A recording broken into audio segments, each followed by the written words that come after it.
Yeah, so good morning, everyone. So we'll wait for some other participants to join so that we can start the event.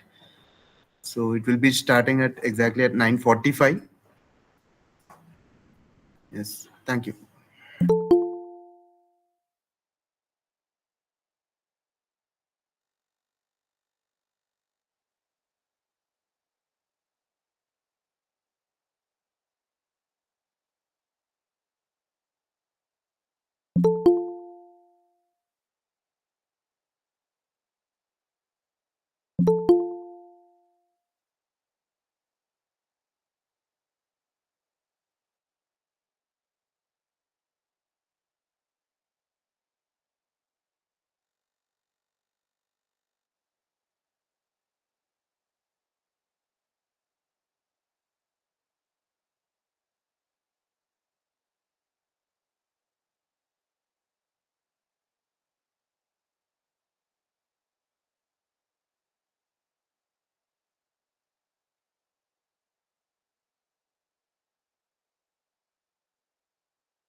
A very warm good morning to one and all present.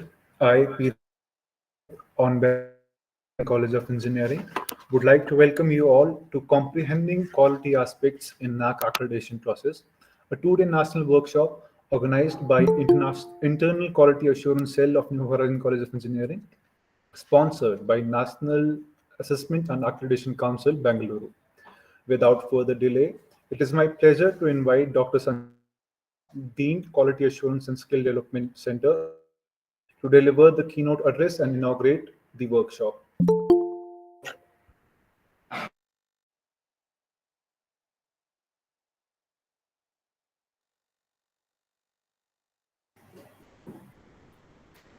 So thank you very much, Anjil.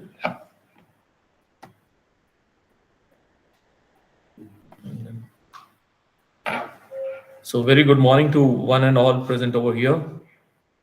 I'm very happy to deliver the keynote address at this national level workshop on comprehending quality aspects in NAAC accreditation process, which has been organized to guide institution on the process of accreditation, which is aimed at organizing quality in higher education. Let me at the outset thank the National Assessment and Accreditation Council, NAAC, for sponsoring this workshop at a time when quality has become the key word in every sphere of activity, especially in higher education. As all of us know, the higher education scenario in India is changing due to the implementation of NEP 2020 and expands in such a way as to fulfill the aspiration of nearly 600 million people under the age of 25. Factors like rapid urbanization, increase in the disposable income, and the opening up of industrial opportunities have underlined the need for expansion of education avenues as well as for the enhancement of quality in higher education. Today in India, it's a very dynamic and large higher education system with about 51,000 colleges and 1,000 plus universities. The phenomenal growth in the number of institutions has also made quality a matter of great concern. Today, though we have improved our gross enrollment ratio through a horizontal expansion of institution, our effort to ensure quality that matches such a growth are still need improvement. More importantly, the measure of quality in education are being revised in terms of innovation and the contribution to the knowledge-based economy. It is gratifying to note that mandatory accreditation has become a common goal of many of our institutions of higher education. Thanks to the effort of the University Grant Commission and the Ministry of Human Resources, Government of India, which introduced the National Institutional Ranking Framework in which four of our universities have figured. That is known to everyone. In this matter, the hard work put in by the National Assessment and Accreditation Council deserves special mention. Ever since its inception in 1994 as an autonomous institution under University Grant Commission, NAAC has ensured accreditation of around 375 of our 800 odd universities and around 8,000 out of 45,000 colleges. By supporting the formation and functioning of internal quality assurance cell institutions, it has established the importance of maintaining quality and ensuring accountability, autonomy, and innovation. It is glad to know that NAC is now using tools based on information and communication technology, which is commonly known as ICT, to avoid any possible bias in judgment. With such an efficient system in place, it is for the college to enhance their creditability by securing due recognition in terms of quality. But securing accreditation is not the duty of the management alone. In fact, the entire academic and local communities must be sanitized to such a need. The need for improvement in quality should be triggered by the willingness to understand and accept our deficiencies, which the assessment agency points out. We also must learn and form the reports about the questionable employability of our graduates and scant representation of our students in national and global acclaimed institutions. The principals should become the change leaders in their institutions and must convince the teachers on the need to use the right technology and to go beyond conventional textual knowledge to move towards capacity building and empowerment. In return, our universities and college system must respect the academic autonomy and integrity of the teacher. I would also recommend principals to make sure that their campuses become models to society in environment friendly activities and in ensuring inclusive facilities that would help the differently abled and transgender community. The UGC proclaimed aim is to have all institutions accredited by 2027. We in Bangalore should achieve this target ahead of schedule at least by 2024 itself. I wish this workshop all success and would certainly look forward to see the outcomes. I once again greet all the teachers and principal who have assembled here. I also like to thank our chairman, Dr. Mohan Magnani, sir, and the principal of the New Horizon College of Engineering. So thank you very much.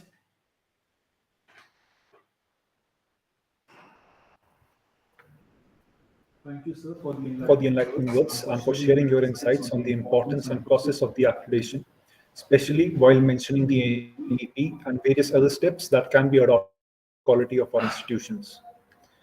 I would now like to invite Dr. Guru Lakshmi, member IQAC, to deliver the session on quality assurance, accreditation, and curriculum aspects. Over to you, ma'am.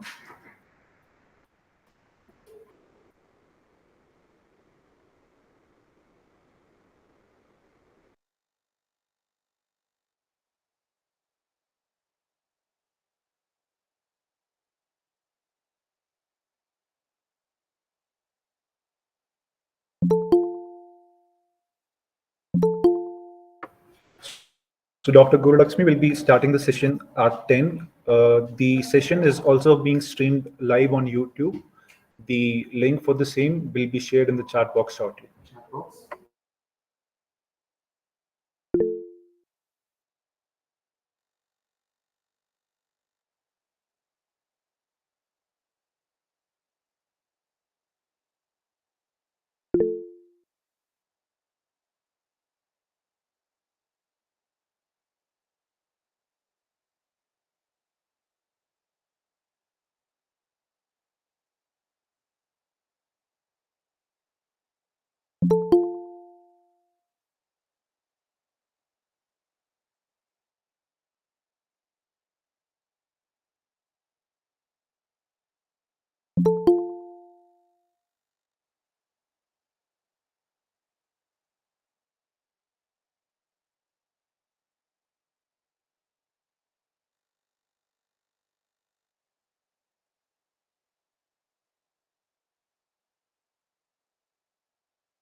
So Dr. Guru Lakshmi, member of the faculty, will now be delivering the session on quality assurance, accreditation, and curriculum aspects. The link, the session will also be streamed live on YouTube, and the link will be shared on the chat box. While the session is going on, the feedback form will also be shared. We request you to kindly fill the form so that we can improve on our sessions in our further sessions. So I would now request Dr. Guru Lakshmi to please take over. Please, ma'am. Good morning, all.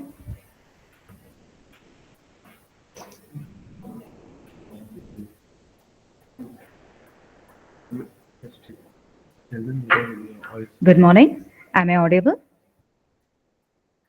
I welcome all the key persons over here for this 2 days national workshop on NAAC accreditation. And here we are about to start our first session on quality assurance, accreditation, and curriculum aspects.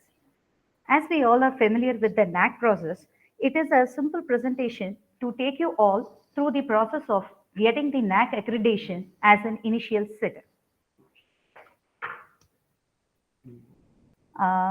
Can you please give me a feedback on whether my screen is visible? No, ma'am. Thank you. Not visible. Madam, your screen is not visible actually. I hope now my screen is visible. Yeah, now it is visible. And Yeah. yes, sir. Thank you. Thank you for your comments. And now it is quite a simple presentation. As I said earlier, we are going to get used to the process of accreditation in the aspect of NAAC.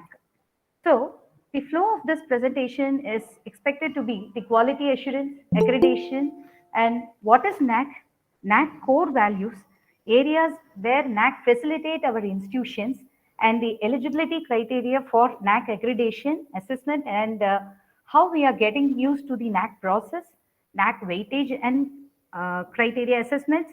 And finally, we will touch up on the curriculum aspect, which is the primary aspect of the NAAC accreditation. And when you see through the content, I have tried to cover and do justice to the topic of, as we have seen, it is quality assurance. First, we will see into what are the aspects of quality assurance. Then we will move on to the accreditation body on the basis of NAAC, and then we will get into the curriculum aspects. So I hope the flow is very clear to all of us now. The quality assurance, as we all know, as a higher education institution, we all strive to ensure that we are providing a good quality education to our students, and we are having a good quality services to all our stakeholders, and we are very much striving to be there to be a proper and predominant institution, which will be helping for the building of our society, and it will make us socially responsible for providing a good educational ecosystem for the institution, in the point of institution. And now, the mean by which the institution can guarantee the confidence and certainty that the standard and quality its educational provisions are being maintained and enhanced is seen as a term of quality assurance. And it is a fitness for purpose and confirmation to the requirement of these standards. If we move on to accreditation, there are so many accreditation bodies are available, and the main objective of accreditation is to ensure that all the higher education institutions are providing good quality education to the student community. And in terms of innovation and research, how we can enrich the young talents of our students. And any educational institution should voluntarily enroll themselves in the accreditation process and get their self-assessment done and can be accredited by the national accreditation bodies. So accreditation plays a key role for any higher education institutions.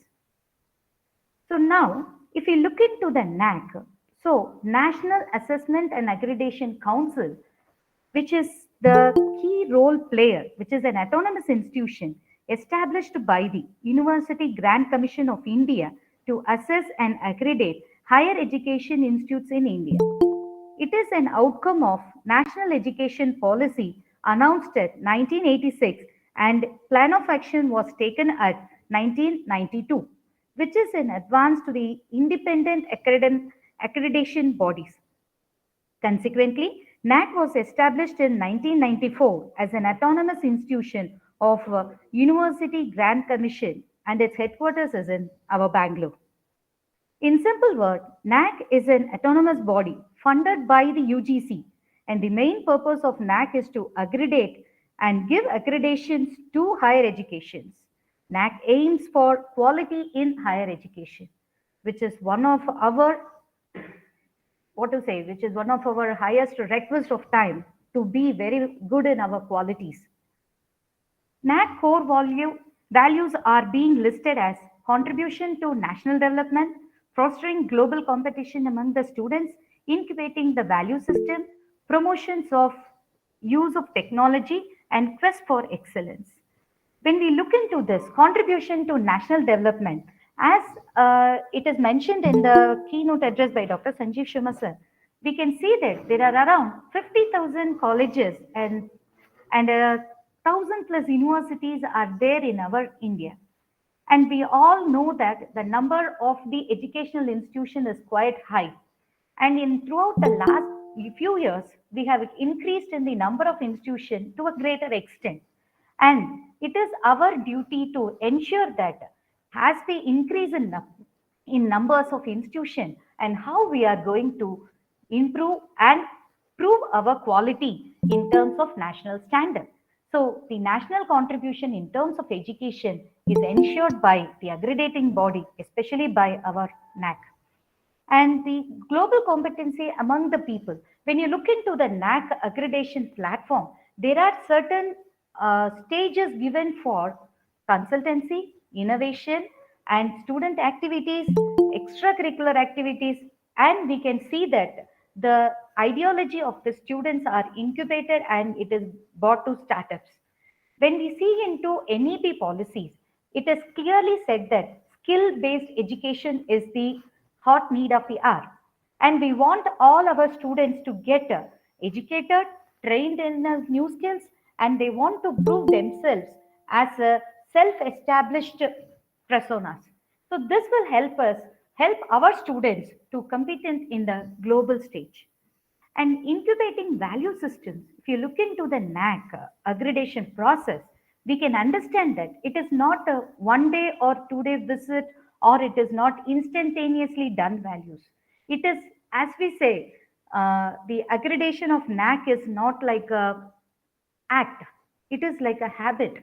We have to inculcate among ourselves. Like if you see the process on an early basis, we used to maintain the standards which is expected for quality assessment, and we at the end of the year we used to submit the AQAR. So what does it mean?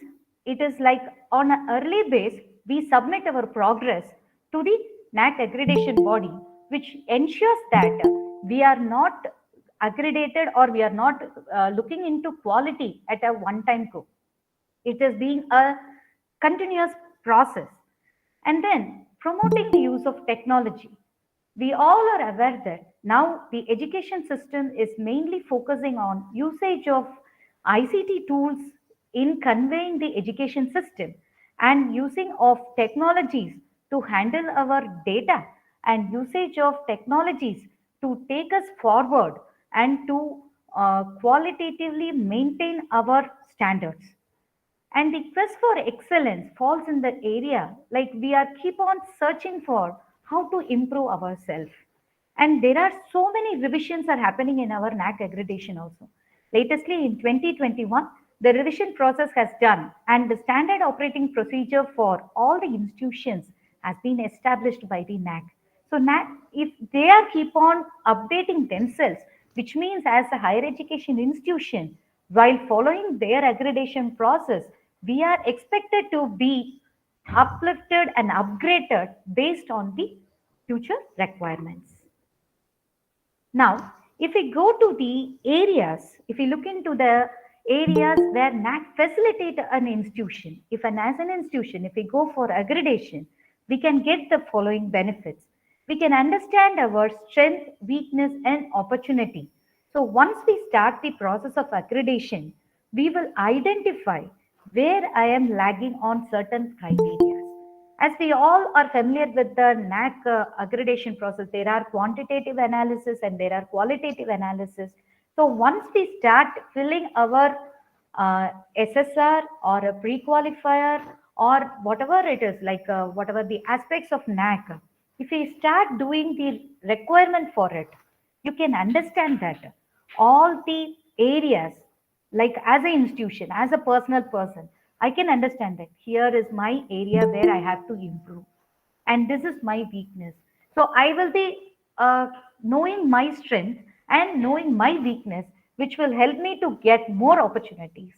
And area of planning and resource allocation, so, for example, as a higher education institution, if we do our self assessment on the base of scale which is provided by NAAC accreditation board, I can get a ranking, I can get a grade system in which I can understand to improve the grade where I should work on.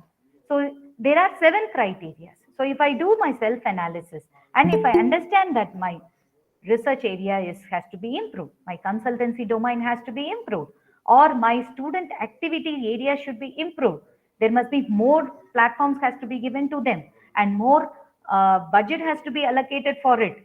On a yearly basis, I can do my planning properly to ensure that I am meeting the standards of the accreditation body. And new senses of direction, so how I can take it forward, how I can perform in a better way, that can be sensed with the help of the accreditation body. And new teaching pedagogy and how to take the research or your collaborative studies to the next level can be identified by the accreditation standards. And how collaboratively we can work with the industries, how we can collaborate with the reputed universities, how we can make use of their industry sponsored laboratories, or how we can bring in our industry sponsored laboratories into action, identifying new areas that can be helpful for our students who are focusing on industry based domain expertization. And we can identify funding opportunities. As we all know, NAAC is funded by UGC, and when we are approaching any funding organizations, it is mandate to have accreditations. If an higher education institution is accredited, which means that I am a certified person who is eligible for funding opportunities. And since I am very much concerned about my quality of education, I can make sure that I am being socially responsible and I am doing a great job in providing a good quality ecosystem for my students. And as an employer and as an intra and inter institution interaction, as I said earlier, I can interact with the nearby institutions, I can interact with my universities, I can interact with my foreign industries, or I can interact with my industry personas, so that I can get collaborated with them in terms of curriculum enrichment, in terms of providing training to the students, in terms of training the trainer program. There are so many options available, which is known to higher education institution by NAAC accreditation process.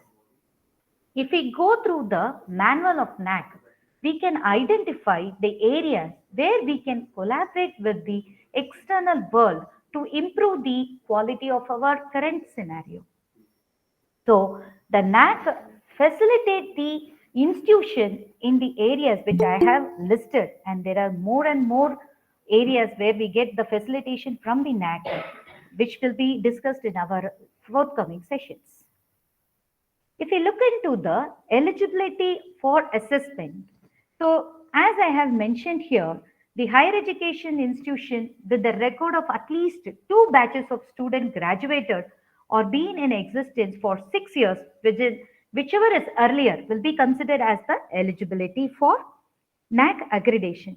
And NAAC does not cover distance education unit of our higher education and offshore campuses, and all the institutions intended to apply the NAAC accreditation process should mandatorily register with the All India Survey on Higher Education portal, Asia code, and they have to have their reference number. So this is what the new standard which is introduced by NAAC is being, I want to show this slide here. And here, if you see into the other eligibilities, the education institutes are categorized into different categories. So when we see into categories, it is like universities, autonomous colleges, affiliated colleges. In affiliated colleges, we have UG category as well as PG category.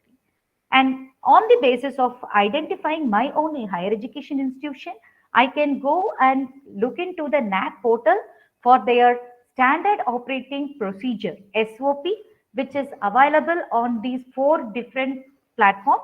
As I said earlier, SOP for university, SOP for autonomous colleges, SOP for affiliated colleges, and in affiliated colleges, UG courses and PG courses, we have different SOPs.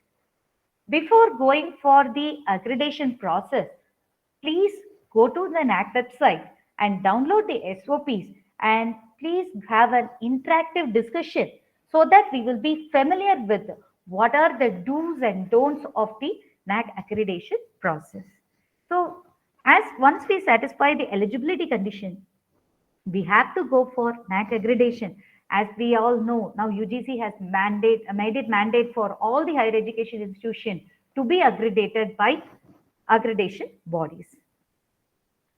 Now, to simplify or to take it further, let me explain the NAAC process. So, as you see here, the NAAC process will start with IIQA. This is IIQA is nothing but our institution information quality analysis, right? So, this after submission of IIQA, we will be responsible for submitting our SSR, which is self-study report.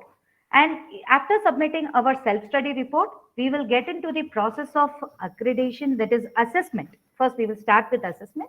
So the assessment will be done by DVV process, which is that data validation and verification process.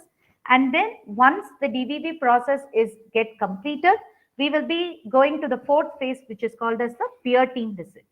So when we see the NAAC accreditation process, we can understand that whatever we are submitting as our IIQA and our SSR will be like a wholesome data set of our institution, out of which 70% of the assessment will be done based on our SSR and the supporting documents, whatever we are submitting.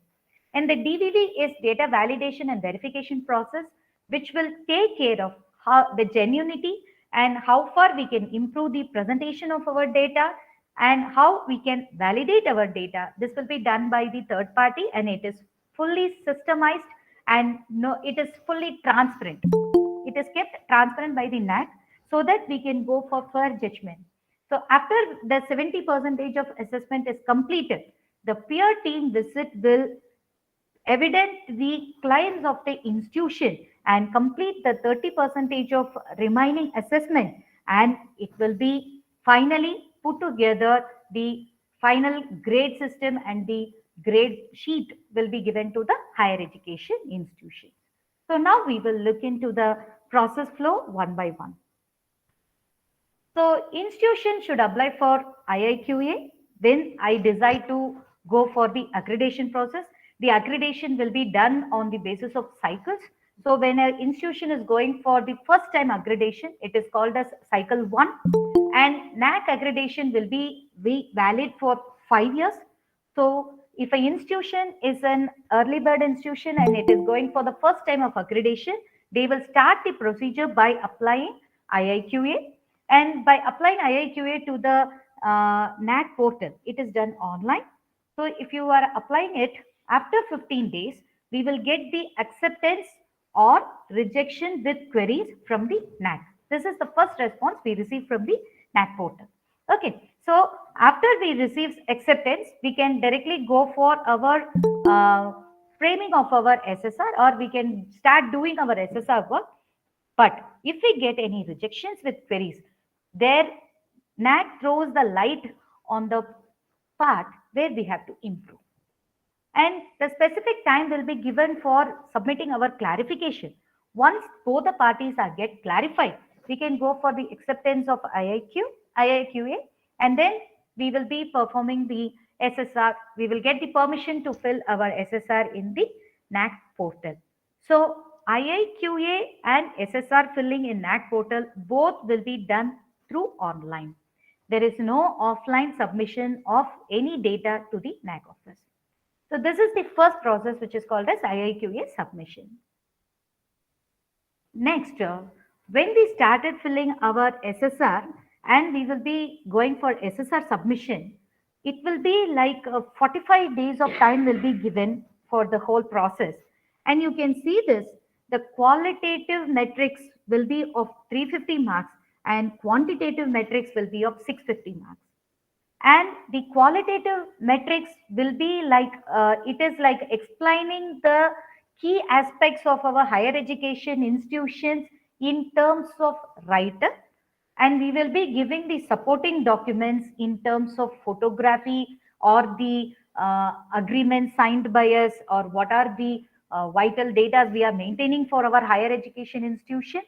And then this quantitative matrix is full of numericals. It is like a data sheet which is maintained in Excel, and we are not supposed to change any formats because we have to re-upload the format which we have downloaded from the NAAC portal.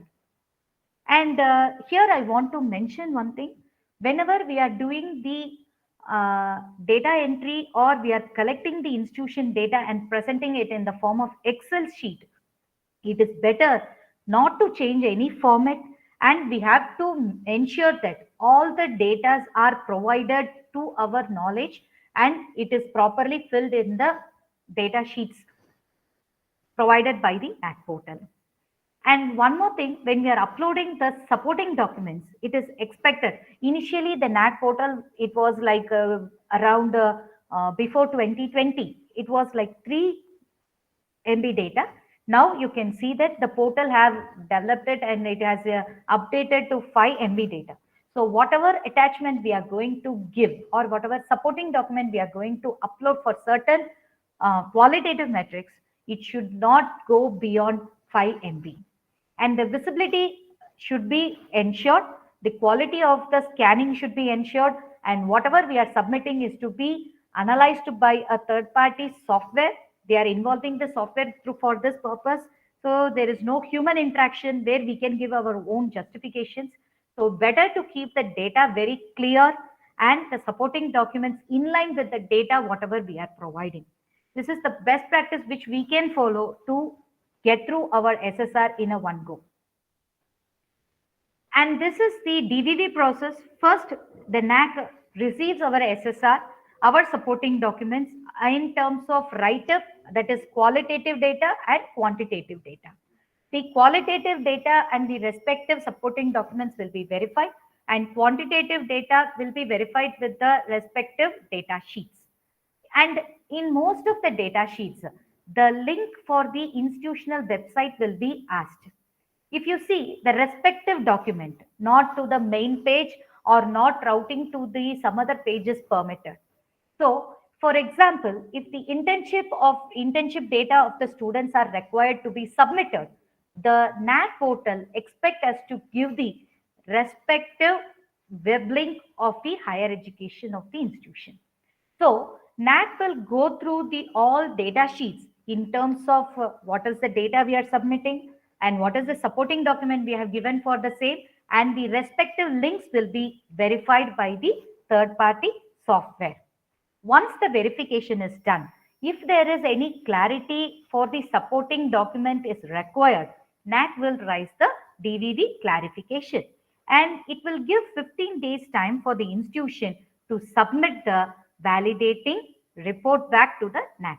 So once within this 15 days, the institution need to submit the supporting documents to rectify the clarifications raised by the NAAC portal.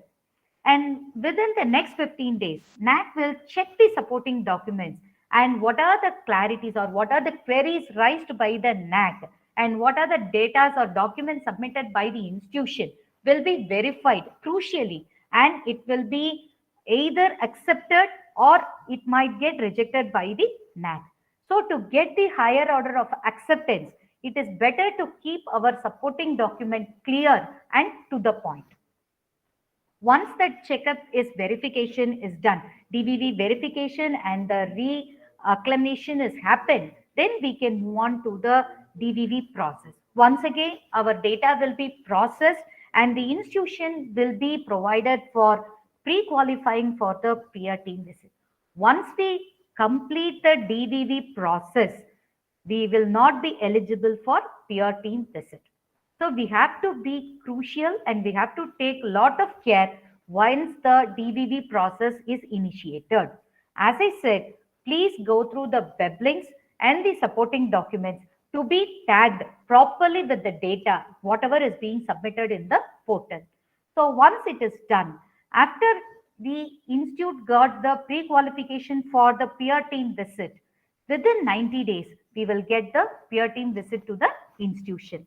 In peer team visit, it will be a 2 days or 3 days session based on the institutions and number of programs offered by the institution.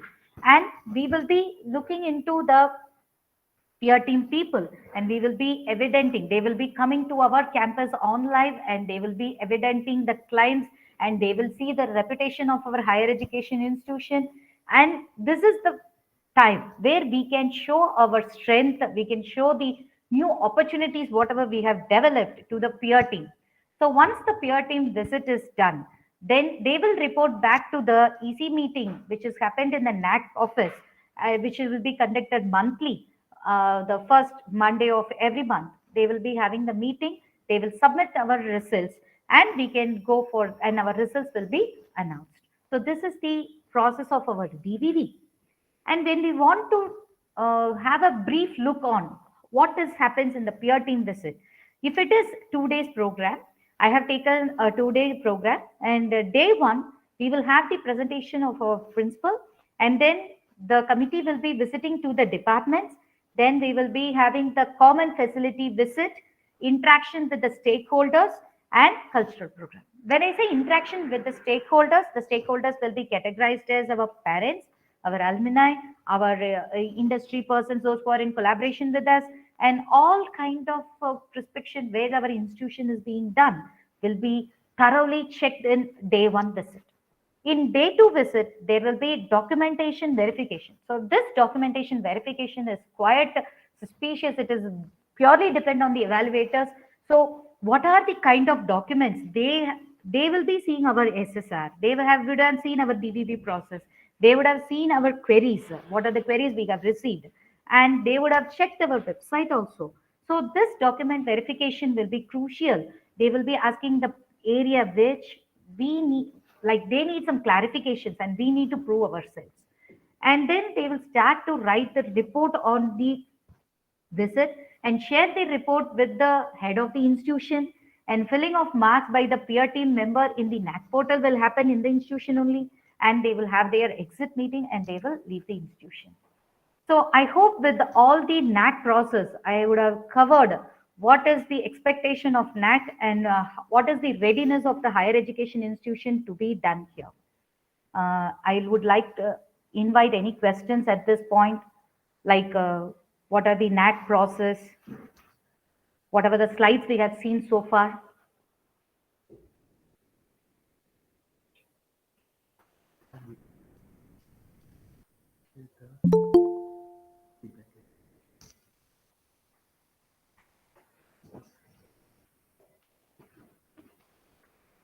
I would like to listen to the participants. Do you have any queries on this NAAC process so far, whatever we have discussed?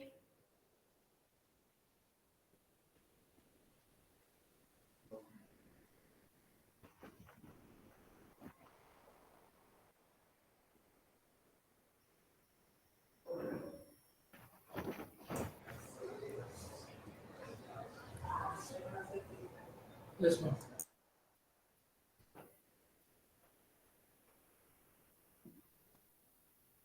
So I hope there is no queries related to NAAC process from starting from IIQA submission and then SSR submission and then the DVV process and then the peer team visit. So this plays a key role in our NAAC accreditation. And now we will move on to the criteria and its weightage. So if you look into this table, This is the latest table which is available in the NAAC portal or NAAC website. Sorry, it's NAAC website. The criteria wise differential weightage for the three types of higher education institution. So the U define it is for university, and AU define it is for autonomous colleges, autonomous institutions, and AFF is for affiliated UG colleges and affiliated PG colleges. Okay. So if you look into the criteria of NAAC, NAAC is being categorized with 7 criteria. The first one is curricular aspect. Second one is teaching, learning, and evaluation. The criterion 3 is for research, innovation, and extension. And criteria 4 is for infrastructure and learning resources. Criteria 5 for student support and progress. Criteria 6 is for governance, leadership, and management. And criteria 7 is for institution values and best practices. So, if you see all the 7 criteria, when we go by criteria wise, we can see that the curricular aspects deals with the development of curriculum, like how we build our curriculum in a way that the quality is ensured for our students. And then the teaching learning process and evaluation process. This is the key role of the academic institution, and all our excuse me, all our interactions in terms of research, innovation, and extension activities will be covered in criteria 3. The infrastructure facilities of the higher education institution and learning resources, mainly what are the types of libraries we have, what are the types of digital resources we have, and how we are reaching the students in a hybrid mode can be understood from this criteria. Student support and progress, what kind of support we are providing to the student fraternity, of how we are supporting them in the time where they need us, and what are the methodologies we are adopting will be addressed in this particular criteria. Governance, leadership, and management, how we are doing the governance of a higher education institution, how it is, how the softwares we are using it, how we are adopting to the new ICT techniques will be concentrated on this criteria. And institutional values and the best practices of our higher education institutions will be aggregated on this particular criteria. The NAAC assessment will be carried out for 1000 marks to all together, and the split up for this marks is given. And from this, we can clearly observe that NAAC gives the main weightage for teaching, learning, and evaluation. Totally 350 marks will be given for it. And this 1000 marks, the total 1000 credits of the NAAC, will be shared into 2 types. As I said earlier, it will be qualitative as well as quantitative. So this qualitative will be assessed for 350 marks, and quantitative analysis will be for 650 marks. So now, as I said, the topic of this particular is accreditation, and then it comes for the curriculum aspects. Now we are like in the second phase of our presentation. So now we will be planning for the curriculum aspects. So the curriculum aspects will be assessed on the main 4 factors. One is curriculum planning and implementation, how we do our curriculum planning and implementation. Then goes for the academic flexibility. Then we will be assessed for curriculum enrichment, and then we will be assessed for the feedback system. So let us start with curriculum planning and implementation. So as is an university, we will have the university will have their board of studies, and the curriculum will be proposed to them.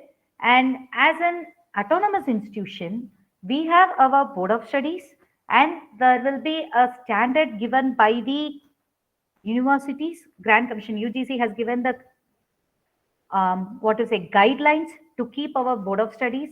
So who must be the members of the board of studies? And I think the board of study is a combination of industry expert, our alumni, and our recruiters, and we get the inputs from all the stakeholders, and we try to keep a curriculum. We try to plan a curriculum and implement the curriculum in such a way that we are supporting the upgradation and expectation of the industrial needs.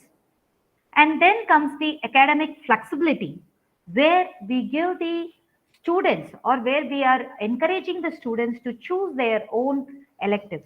As we know, the curriculum will be categorized into um, core papers and elective papers. And in certain institutions, we can see they have the culture of professional elective, and they have open electives where students have a versatile choice. So any student of the multidisciplinary culture will be introduced in this particular academic flexibility criteria. And then we focuses on curriculum enrichment, where the curriculum enrichment happens like a revision of the curriculum, or what are the topics to be included, or what are the hands-on sessions can be included, or how the laboratories can be introduced in the theory part, so that the student can learn it more predominantly by understanding the technical concepts. All these type of enrichments of a whole can be done on the basis of curriculum enrichment. And then we move on to the feedback system.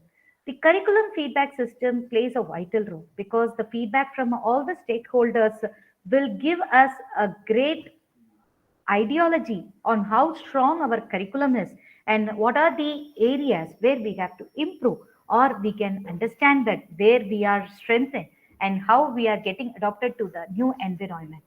So in feedback system, the alumni feedback is considered, the teacher's feedback is model coordinator is considered, course coordinator is considered, and the previous results of that particular courses are considered, and along with that, industry experts' opinions are considered. So if we look into the industry expert opinion, we can understand what is the real need of the industry, and we can estimate or we can assess ourselves whether the infrastructure of our higher education institution meets the requirement of the industrial need. So if there is a lacuna, we can understand that, and then we can try to improve the infrastructure, and we can achieve the primary goal of providing a quality and skill enhanced education to our student community. And the quality aspect also falls under effective curriculum delivery. So it is purely dependent on how the teaching learning process is being evaluated and how it is being implemented. And the development of curriculum, as I said, how the curriculum is developed, or what is the contributions taken in, and what are the key points we are getting as a feedback, whether we are after getting the feedback, we are implementing the comments on it. All the feedback, comments, and everything has to be put in together, and the curriculum is being developed. In development of the curriculum, we have to look into the phase that any paper, any courses offered by the institution is satisfying the outcomes, whether it is meeting the outcomes of the particular course or particular program. And then we go for the elective or core or elective options. So core papers in most of the institution, it is a mandate kind of thing. And in elective, student has the academic flexibility to choose their electives. So in spite of having a disciplinary oriented education, multidisciplinary engineering is now being as a solution for a skill enhancement process. So we can see that the electives are being given to the students along with the curriculum or the material which is being taught to them. And we can see that all the students have their own understanding of the curriculum, and they choose their own paper out of their own interest. So where I am being interested and which course is offered, so I can go to that course, which brings the personal decision of the students, and which ensures or which makes it success for the academic flexibility of the higher education institution. And then we adopt a choice-based credit system where we can go for fair evaluation of our students. And then the skill development programs is one of the main factor contributing to the curriculum aspect. So skill development programs, it is like a lifelong learning. What are the other part apart from our curriculum? What are the special qualities I am inculcating inside the student? So for example, like life skills, for like ethical learning, professional ethics. So what are the things as an engineer, the young persons needed to build up the good nations will be coming under the skill development programs. And in skill development programs, it can be taken in another way also, where we can see that the skills required by the industry persons. So as I mentioned earlier, if there we have a good rapport or good collaboration with our industry, so like if we are doing some MOUs with the industry for training our students, so the students will come to know that our institution is in is in collaboration with so and so industry, and through this collaborations I have been offered with this skill set training program which I need for my placement. So it was like a quite transparent system where we can make our students feel safe and secure, and after that we can they get their own confidence to face any kind of interviews, or they can do their own startups, or they can go for their own idea incubation and certain things which they will make sure that we are making our students to predominantly develop in all the aspects. And then the blended learning, so this is the area where we all have a good exposure and we all have a experience there in it. So due to this pandemic situation, we all faced uh, how to convey or how to train my student in a distance, or how to connect through internet. All these things we have faced, and we know what are the hiccups we have faced, and gratefully we know how to overcome it and how to intactly maintain a blended learning system. So now, as you see, as we take this session is happening both in online mode and offline mode, and it is being lively streamed in YouTube. So, which means that the resources are shared in a proper way, and it can be used by the users n number of time, which is the beauty of this blended learning and blended teaching learning process, which comes under the curriculum aspects. So, all the higher education institutions are now aware of the fact that all the courses or the course material or the supporting to the students, everything has to be available to the student at any point of time. And this multidisciplinary courses, as I want to mention, the electives, and there must be a freedom for the student to choose any kind of courses which is offered in other domain. He has to have the flexibility to choose the course and enrich himself in his own interested area. And then we start with the industry centric curriculum. I hope we have discussed more on industry centric curriculum.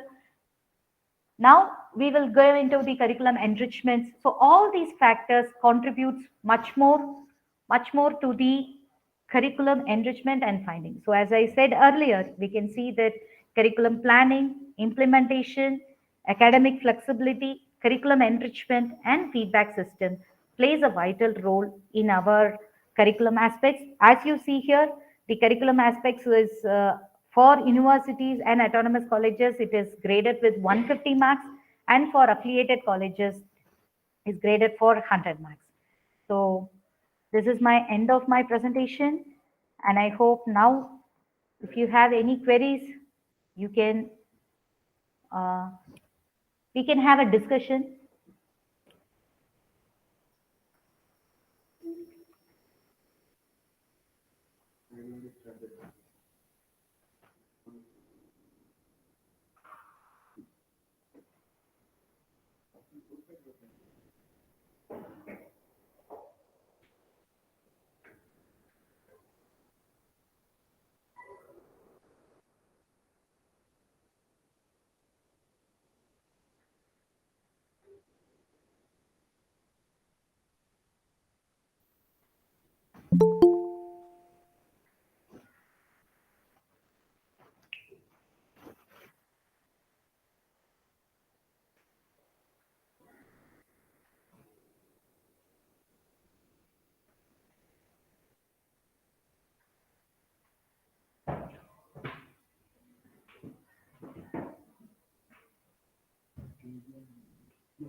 நீங்க வரலையோ உங்களுக்கு வெளியில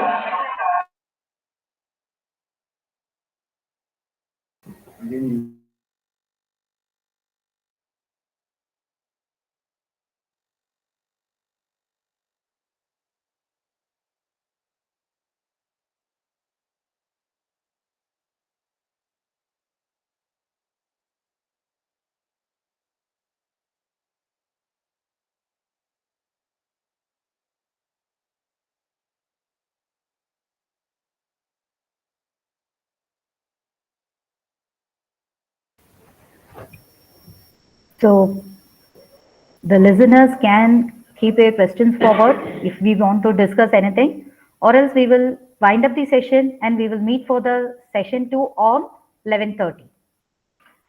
The link and other details will be shared in our group.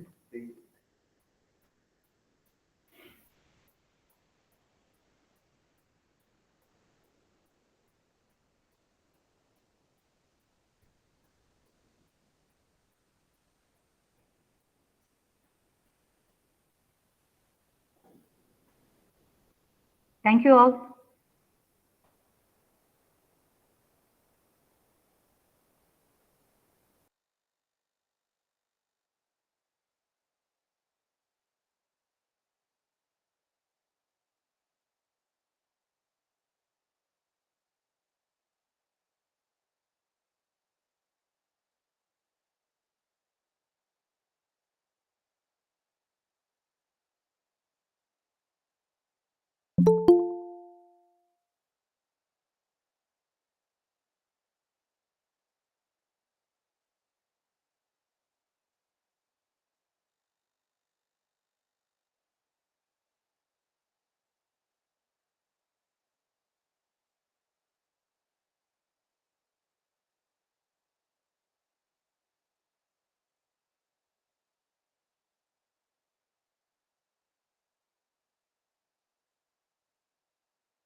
Uh,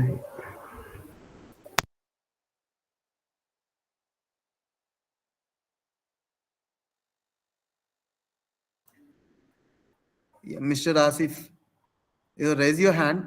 Is there any query from your side?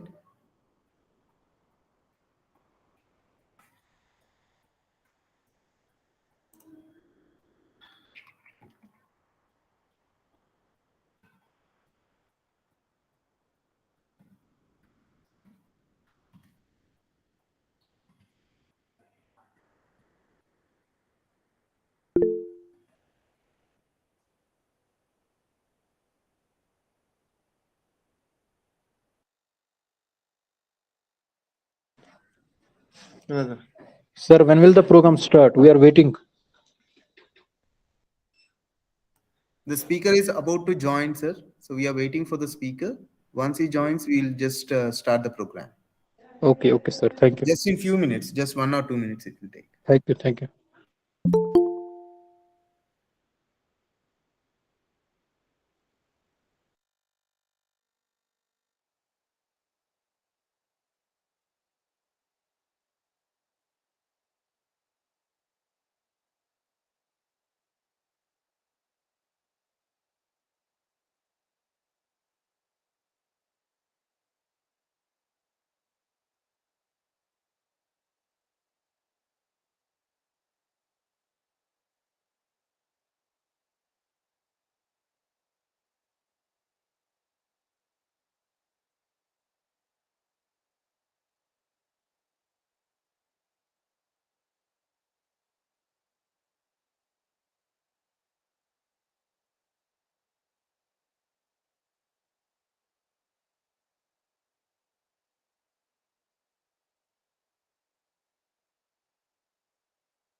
Yeah, Mr. Asif, you can put down your hand.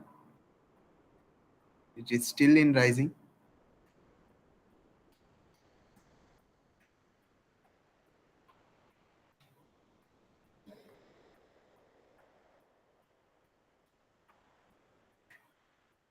I think Sir has joined.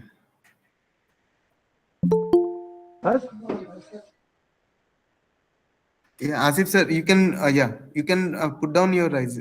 Right. So welcome, sir. Balmurugan sir. Hi, very good morning, one and all. Thank you, sir. Yeah, so we can start the proceedings, sir. Sure, Rajesh. Yeah, answer, please go. Thank you. So, thank you for joining us. Good morning to one and all. Before we go further, just reiterate where we were. So, we'll be now starting our second session, which will be on reimagining curriculum development. And Dr. Balamur, CA Dean, Student Engagement in Shiv Nadi University, Delhi NC, will be handling the session.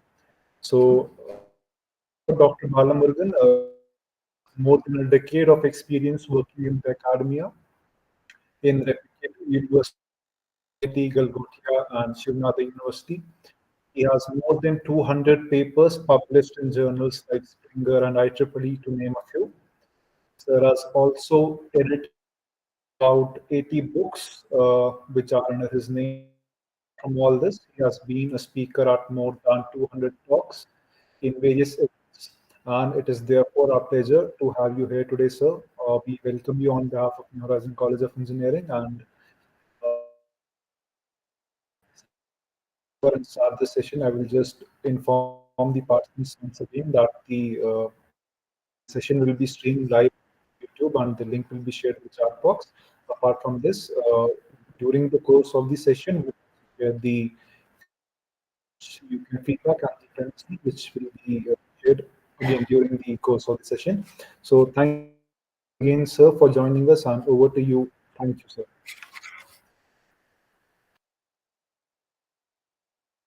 So you are right. And sir, thank you very much. Thank you for your kind words. And let me start first I thank the convener of this FDP, Professor Dr. Sanjeev Sharma, and the organizing coordinator, Dr. Rajesh, and Dr. Guru Lakshmi, and also Ansar, and other people who were involved, especially the principal, Manjunath sir, and all other people who were involved in conducting this 2 days workshop, which is named as Comprehending Quality Aspects in NAAC Accreditation Process. Got it? So it has been organized by your IQSC cell, and I think it has been sponsored by NAAC, which is National Assessment and Accreditation Council. Okay, so it's really nice to be part of this. So the topic that has been given to me, I'm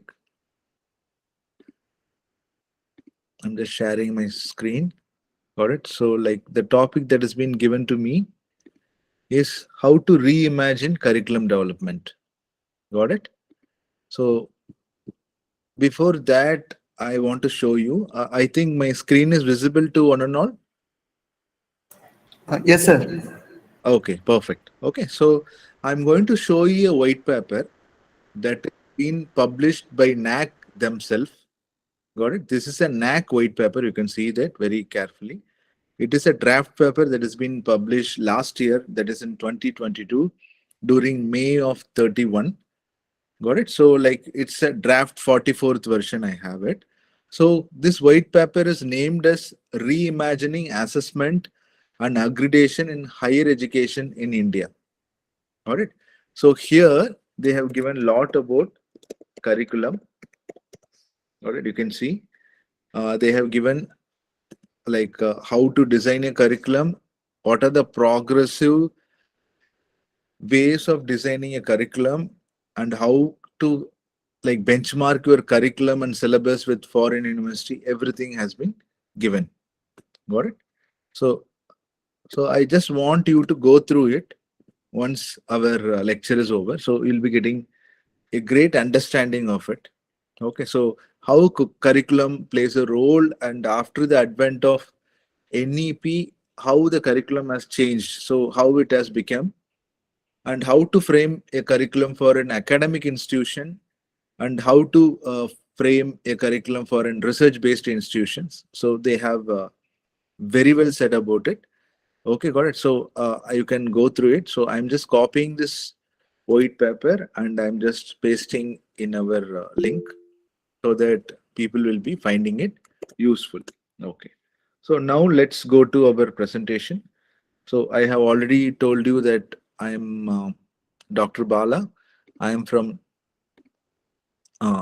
Shivnadar Institute of Eminence. There are 10 Institute of Eminence in our country. One of the Institute of Eminence in Shivnadar, it used to be Shivnadar University. Now we call it Shivnadar Institute of Eminence. And it is in Delhi NCR. You should be knowing it. So there are 10 other government universities which are being conferred with Institute of Eminence, like IITs. Okay, so this is one private institution which has been named Institute of Eminence. Got it? So I'm going to touch upon these three. Okay, first, I will make you understand what is what is a curriculum, what is a syllabus. So this difference should be known. Okay, correct. So for that you should know what is a program, what is a course. Okay, got it. So before that we should know who are eligible to frame their own curriculum, who are not eligible to frame the curriculum. Got it. So in the whole of our country, UGC has distinguished the institution. They have distinguished the higher education institution. Okay, if you go for framing a curriculum for a school, it is entirely different. For a college, it is entirely different. In the college, there is affiliated colleges, autonomous colleges. Entirely, there is some differences available over there. And when you come for universities, again, we have differences. Academic universities are there. There are research universities like Indian Institute of Science, which is in Bangalore. Their syllabus development, curriculum development is entirely different. Okay, so they focus on different aspects. All right. So why I am talking about it is as being part of Institute of Eminence. So Institute of Eminence is considered higher than all the other institution or university that has been affiliated by UGC. Okay, so I know about it and I can talk about it. Okay, so initially how they have divided is universities. So universities, once they are affiliated by UGC, they have complete freedom to change the curriculum or syllabus. Alright, so how it is being done, everybody knows that there is a process called BOS, we call this, which is nothing but like Board of Studies. Okay, so the Board of Studies consists of stakeholders. Okay, so who are this is the current scenario I'm talking about. I will talk about the future. Okay, so the BOS has several stakeholders inside it. So who are the stakeholders? So in the BOS you have IQAC members. Okay, so you have the deans of the school you will be having the vice chancellor, all the principal, and you will be having the professors, almost all the professors from the school or department, whatever you call it. And you will also be having some associate professors, some assistant professors. You will also have some external departmental people from the same university or college. In case of university, it's from the same university, from different schools. Then you will also have people from your placement office or whatever, career development office, whatever you call it. You will have one or two alumni. Okay, so who have studied just before 2 years, who have just before studied before 5 years, who got employed in academic institution, who got employed in a software industry. So from a top company, in a top company, they will also be called. So there is a possibility of calling a parent of a student who studied here. Or so like this, there are many people who are involved. So internal, we will divide internal stakeholders and external stakeholders. These both people will combine and sit for the board of studies, where like when you go for board of studies, there are three parts of it. One is called as pre-BOS, which is called as, which will be happening within the institute or within the university. So there will not be any people from outside involved in it. So they'll be discussing whether we should do a curriculum revision or not. Okay, so what is that they will be discussing? Okay, so that is what we are going to see right now. All right, so like they will be checking. So what the structure of curriculum? So curriculum is the blueprint of a program. So just imagine if you're studying a BTech computer science, so it has a blueprint. Okay, so which will be advertised to the students. So many universities have such a wonderful curriculum that people go and join them. Before, students used to see only the physical infrastructure of the university and join it. Now, the students and the parents have evolved to see what is the curriculum of the university. Okay, so how it has been shaped, and accordingly how the future of the students will be designed by seeing the curriculum. So most of the universities have put their curriculum on the website. Okay, like in US university. So most of the university in India are also applying for QS ranking.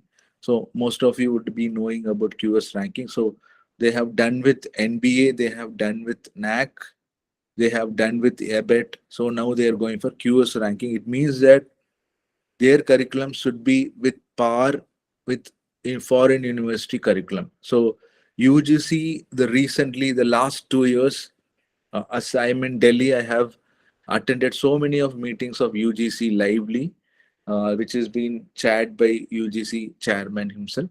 Okay, so we can feel the flexibility that is given by UGC to the universities and affiliated colleges or autonomous colleges, especially with like they have given such a flexibility that you can have any kind of syllabus and curriculum based upon the like infrastructure.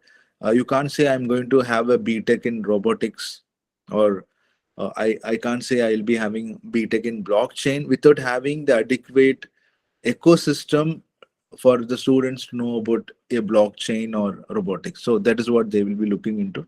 So, but if we have enough ecosystem or tools to make the curriculum work, then they're surely going to approve it. There are some universities which have even come out with a curriculum for BTech defense technology. Imagine BTech defense technology, and it has been approved by UGC, and they are running the course almost 1 year into the course. So it means that a curriculum can be structured on anything, but you have to make sure like the adequate ecosystem or measures for conducting the course should be over there.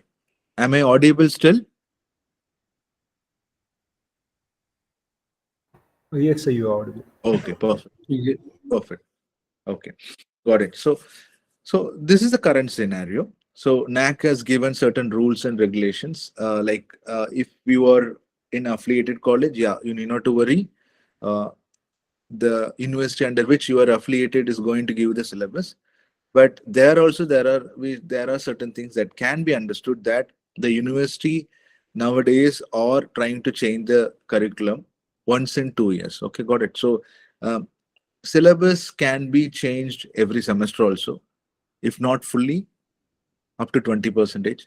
So any syllabus that is not changed more than 20% is not considered to be a change. So it's just fine tuning. So anybody can do any changes. So usually some university, what they do follow, instead of 5 units, they'll have 6 units. And very often, according to the trends that has been in the industry, like they change the 6th unit alone. So they will add, or they will have a generic term like case studies.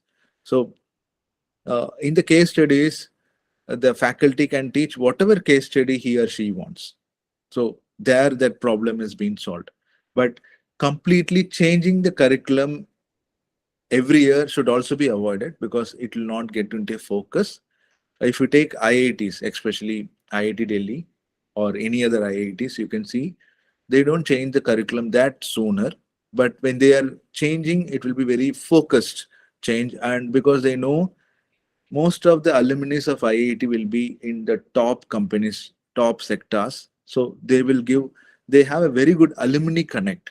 Okay, so whenever the alumni are called, they will be asked to find out what kind of changes is being needed in their alma mater. So that kind of changes will be considered and it will be taken into account. But when it comes to the curriculum structure, so it needs a lot of discussion over changing the curriculum structure. So just imagine, what do you mean by curriculum structure? So in the semester 1, what is that I have to study? In semester 2 till my semester 8 or 10, according to the 4 years or 5-year course or a 3-year course, like we have to know what kind of hierarchy has to be followed. Okay, so in order to know that, there are certain restrictions that is also available. For example, like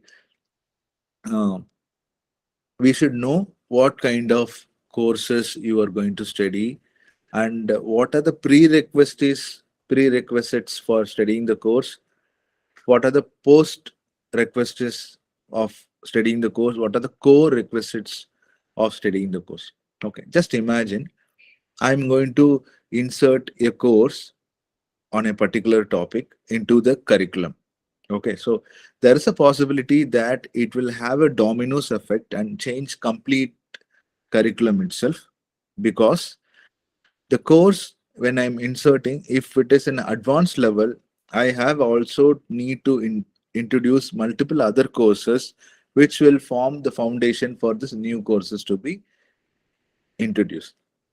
If already the courses which the students are studying or enough or falls as a prerequisite to study these courses, then half of my problem is solved. But otherwise, we can't just introduce a course. Okay, so it has to be planned.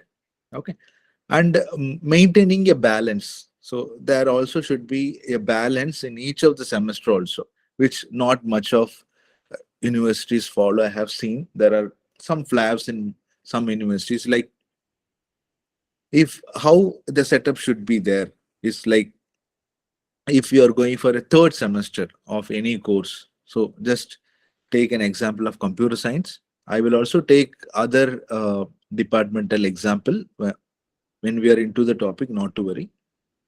Okay, got it. So like if there are 6 courses, 2 laboratories, or we have different other things like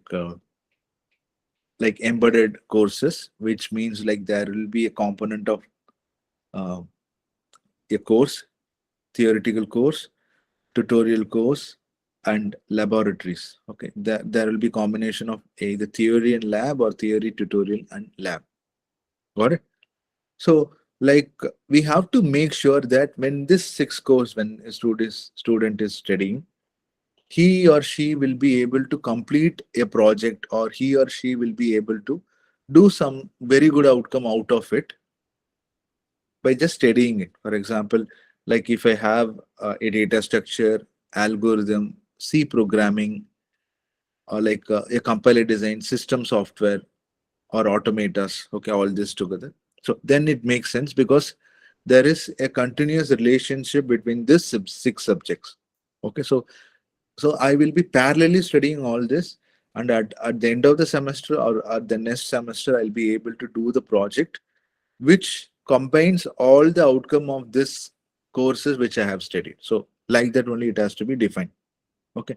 So if I'm just giving 4 theoretical courses, no programming languages for a semester, again it's going to be messed up because the student will just learn certain aspects of the curriculum, but he or she will not be able to implement it.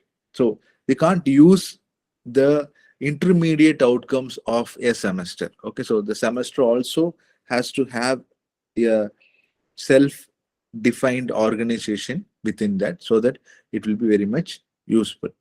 Got it? So like, what are these are the current scenario I'm talking about. Then what is that is needed for tomorrow is what we'll be talking about, because my topic is about how we are going to reimagine curriculum development in coming days. Okay, so it's not that we are going to, many of the universities have already reimagined, they are implemented, and their outcome is very much visible.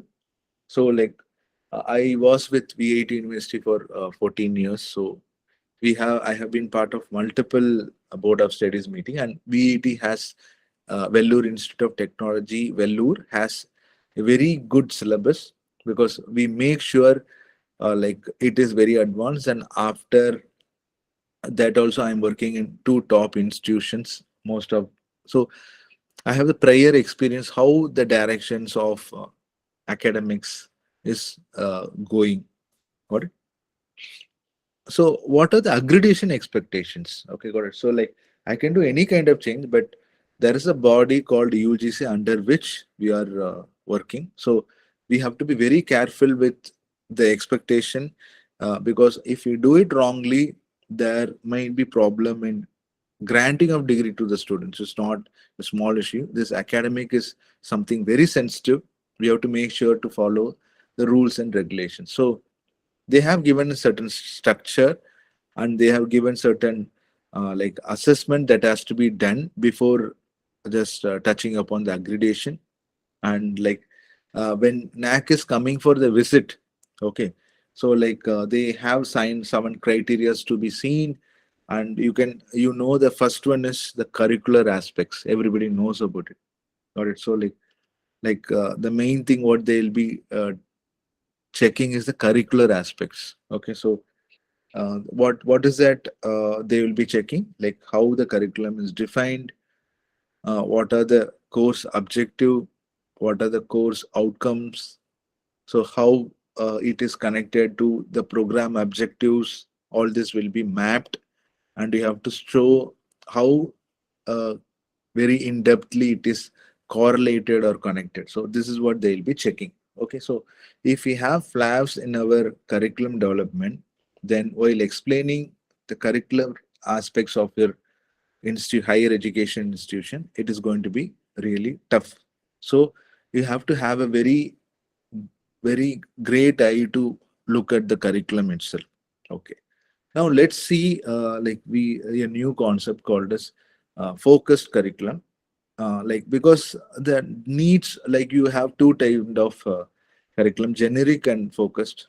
Got it? So like what do you mean by generic curriculum? The curriculum is for common for everyone. Okay, so if you're studying BTech CSE or BTech mechanical or electrical or ECE, it is common. That's all. It is you will be given a curriculum red book. Okay, these are the subject you have to look, and you have to study it, complete it, and you will get a degree. So that's a very generic thing. Another one is very focused, because each of the individual are very different. Got it? So like somebody wants to study computing science, but they are very much interested in music. Got it? So like if you take the current institution where I am working, Shivnada Institute of Eminence, you can see like we have major and minors. Got it? So we have divided our curriculum into major and minor. Okay, so what do you mean by major? Major is the subject what you are going to take, like BTech CSE. You can be BTech CSE in like majored in BTech CSE with a minor in humanities or management or arts or fine arts or music or dance. Anything can be done. Okay, so what do you mean by major? When you say major, that most of the credits I'll be studying on computing science or any other degree. When I say minor, there is some 6 to 8 subject which I have to study, which will be taken from university-wide elective. So I can take any university-wide elective, but like if I'm taking university-wide elective from a particular same department, then I'll be given a minor. So that's all. Okay, got it. So nowadays, the job, when you see the job market, it has got so many jobs of so many multiple interests that any people can do anything. Got it? So like somebody wants to do like computing, and they want to do some research of artificial intelligence in yoga, posture, and meditation, all this stuff. So they maybe need to know the domain knowledge of it. So But in BTech, they will not be allowed to study about yoga, or they will not be able to study about any other thing. Got it? So like this is what will be taken into account. So accordingly, we can focus on developing curricular for particular students. So how it is possible to implement? It means that the student develop their own curriculum. That is called as focus curriculum. What do you mean by that? So there is a basic template which they have to study, that is generic, but there are multiple other subjects that can be brought into the whole curriculum. So there is a basic schema of subject that can be studied by the student, and the other subject they will be choosing in such a way that, and it will be an arrangement, and it will be a proper arrangement that they will not be able to unfocus and study something. So it will be very focused, because we have rules of prerequisites of studying a subject, post requisites, and core requisites. Core requisites means you can study a subjects parallelly, two subjects parallelly, because when it is being studied parallelly, when unit 1 is taught in this, you will be making yourself understand unit 1 of other subject. So it will be traveling in sync with each other, and you'll be able to study it. Okay, so that's how it will be done. Okay, so that's the difference between generic curriculum and focused curriculum. Generic is very static. Nobody will be, there is no flexibility in the curriculum. So you would have seen ads of many university giving flexible curriculum, flexible credit system, fully flexible, extremely flexible, like that. It's all like the nomenclature they give it. But generally nowadays it's like in US university, you will have the university concept is good in the sense like you have multiple department, you will be able to like choose courses within any department. Okay, but within the rules, there are some rules frame. Okay, within the rules, you will be able to choose anything within any department. So that kind of flexibility is there. So after NEP is being implemented, so you can say see, my university have only 10 departments. I don't want to study within the 10 departments, but another university nearby or any other university within India, they have the 11th department where I wanted to study 5 courses. Okay, it's good. So through NEP, the future of curriculum is that you can even go to the other institution and study 1 year or 2 year. Okay, so it doesn't mean like I'll get an admission in a small institute and I can't go to IITs. Okay, so they have a proper correlated reasoning for it. Like they have given, like they are connecting that with ranking and assessment. They say that if your institution is in NARF ranking from 51 to 100, then you can migrate within 51 to 100, kind of. Okay, so they have come out with that kind of nomenclature or mandate. So everything will be set. So you will be fitted into a set of institution. Within that, you can traverse. And it doesn't mean like I can study 10 credits in one university, again another 10. No, it's not like that. Minimum 50 credits or something like that you have to study in one host university. So remaining you can traverse. Okay, so like that they are coming to like this. Okay, for example, even in US, you can see, you know about the Ivy League universities. There are a set of universities you can get transfer among themselves and do study in different. If just imagine like somebody doesn't like the weather here, they will be asking for transfer, and they will be able to get into other institution also. So that kind of things are very much possible. Okay, so this is the difference between generic curriculum and focused curriculum. Okay, so after completion of this webinar, the people who are watching here, like you will know about the term curriculum. I think already you would have known about it. So what are the key components that will make the complete curriculum ready? Okay, so there is something called agile model. I'll be like talking about it also.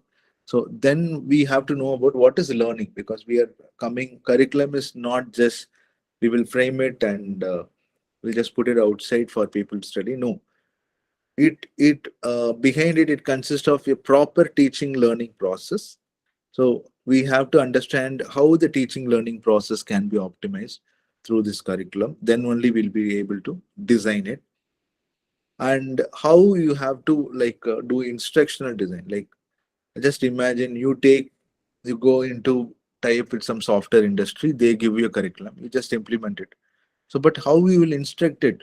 Do we have the manpower, human resource, the materials, the required lab, laboratory, we can call it as an ecosystem to implement it? Yeah, we have to see to that.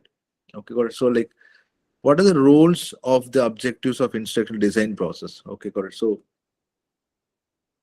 there are certain objectives that has to be done. We will be seeing about it. So what are the measurable objectives? That is what we will also be seeing. Okay, got it. So like, now you know the difference between curriculum and syllabus. Multiple, a plural of syllabus is syllabi. Good. So syllabus is each of the components of the curriculum. Good. So when I say like I'm going to make a blueprint of my program, I call it as a curriculum. Like, so I will decide. So how many semesters you want the students to study? Okay. So let's imagine we are going for designing a 4-year course with 8 semesters. Yeah. Even we can go for a tri-semester also. Nobody has experimented like that. Many of the management courses, 2 years management courses, they have tri-semester. It means that instead of 2 semesters, you have 3 semesters for a particular year. Okay, so they will be completing the course with 3 semesters in a year. It means 6 semesters in 2 years. Okay, so that is some possibility, but for engineering, not many people have applied for it. So there are some universities have applied for like MTech programs that they'll have 2 semesters in 1 year. In the second year, they'll have a fast track semester that will be conducted between the first year end of 2 semesters plus 2 months into the second year. After that, the students will be allowed to go for internship outside, because a master degree is something where more of real-time experience is counted. So the curricular aspect is not constrained towards only classroom teaching and learning. An internship can also be part of the curriculum. So like if you take certain courses, they have 2 internship that are what I can say, like 2 compulsory internship model they have. Like if you're going for a management studies, like there is a social sector uh, internship that has to be done, and there is an like industry oriented internship that has to be done. So when you go for social sector internship, like you have to go to an NGO or any social related sectors, and you have to work. So you'll be knowing about people, their needs, and many other aspects that are needed to do any kind of work outside the university. Another one is like industry thing, like like you should know the industrial process. Like you will be getting to know about management, how to deal with people, how to deal with process, all that stuff. So that's how it works. Got it? So like um, one of the component of curriculum is internship, and we all know why we have kept the project module with multiple credits at the end of the semester. Like, so it does mean like guys, you have studied all these subjects for almost 4 years, 3.5 years. Now you just understand the area of interest of with all the subjects that you have studied. Got it? So and get back to us with a project. And so we have the process of transferring knowledge and information is being done. So now they have to put that to an like use. Okay, and they have to build something. Got it? So like this also a part of like we can connect it with Bloom's taxonomy. Everybody knows about Bloom's taxonomy, which is a way of like evaluation. It is being used for way of evaluation. But so like it defines the teaching learning process. So we have studied that under outcome based education. So the curriculum defining process is also part of outcome based education. It means like there should not be any topic in a syllabus that should be gone wasted. Okay, got it? So like it doesn't mean like first students should not say the first chapter is waste or first chapter is not to be studied, because it is of no use. So each and every term in the syllabus of a curriculum should be of very much useful, and it should have an outcome. Okay, so if it doesn't have an outcome independently, when it is combined with another term of the syllabus, it should have an outcome. So that's how we have to define the syllabus and curriculum. All right, so like that is how we have to define. So the future of curriculum development will be like that. It's completely outcome based education. So not even one lecture, like a single word in a syllabus can be one lecture. So not even one lecture should be uh, of no outcome. So it should be giving an outcome. So that's how it has to be given. Okay. Talking about benchmarking. All right. So like what kind of benchmarking can be done? All right. So like let's compare the syllabus of our the top QS ranked universities. All right. So like you know the number one university in the world is MIT, Massachusetts Institute of Technology, and like you have Stanford. After that, like you have Carnegie Mellon. Like the third, fourth places are being altered. You have like uh, maybe near 10 Arizona University. You have on 15th, you have Oxford University within five. Like you have Caltech. So I usually used to go through the syllabus of that institution. Like for example, if you want to see the syllabus of MIT, you can go to like they have something called in like MIT open course, like where all the subjects, materials, instructional design, syllabus, the projects, even the projects that is being done by the student. Okay, name of the projects, outcome of the, even the projects reports are being uploaded. Okay, over internet, because they want to show like what is that they are doing. Okay, so most of the top companies that are that we are using, like Google, like Facebook or Amazon, all most of the startups or a final year project of this kind of top institution. Okay, they would have done a prototype during their final year, and after that, like maybe they would have come out as a product. Most of the products, like you take the top 100 product that you use inside your laptop or any other top 100 patented models you are using, all or from this kind of so it should be exciting to see what is that is being taught by them. Okay, so when you take the syllabus, uh, if you take a syllabus of data structures, all right, so more or less I have compared the more or less the data structure syllabus of an top number one university is same like that of a normal university uh, in India. All right, so it's same, almost same. I can say almost 70 percentage of the syllabus is same. Okay, got it. So if you take a computer network syllabus, in US they still have the 7 layers.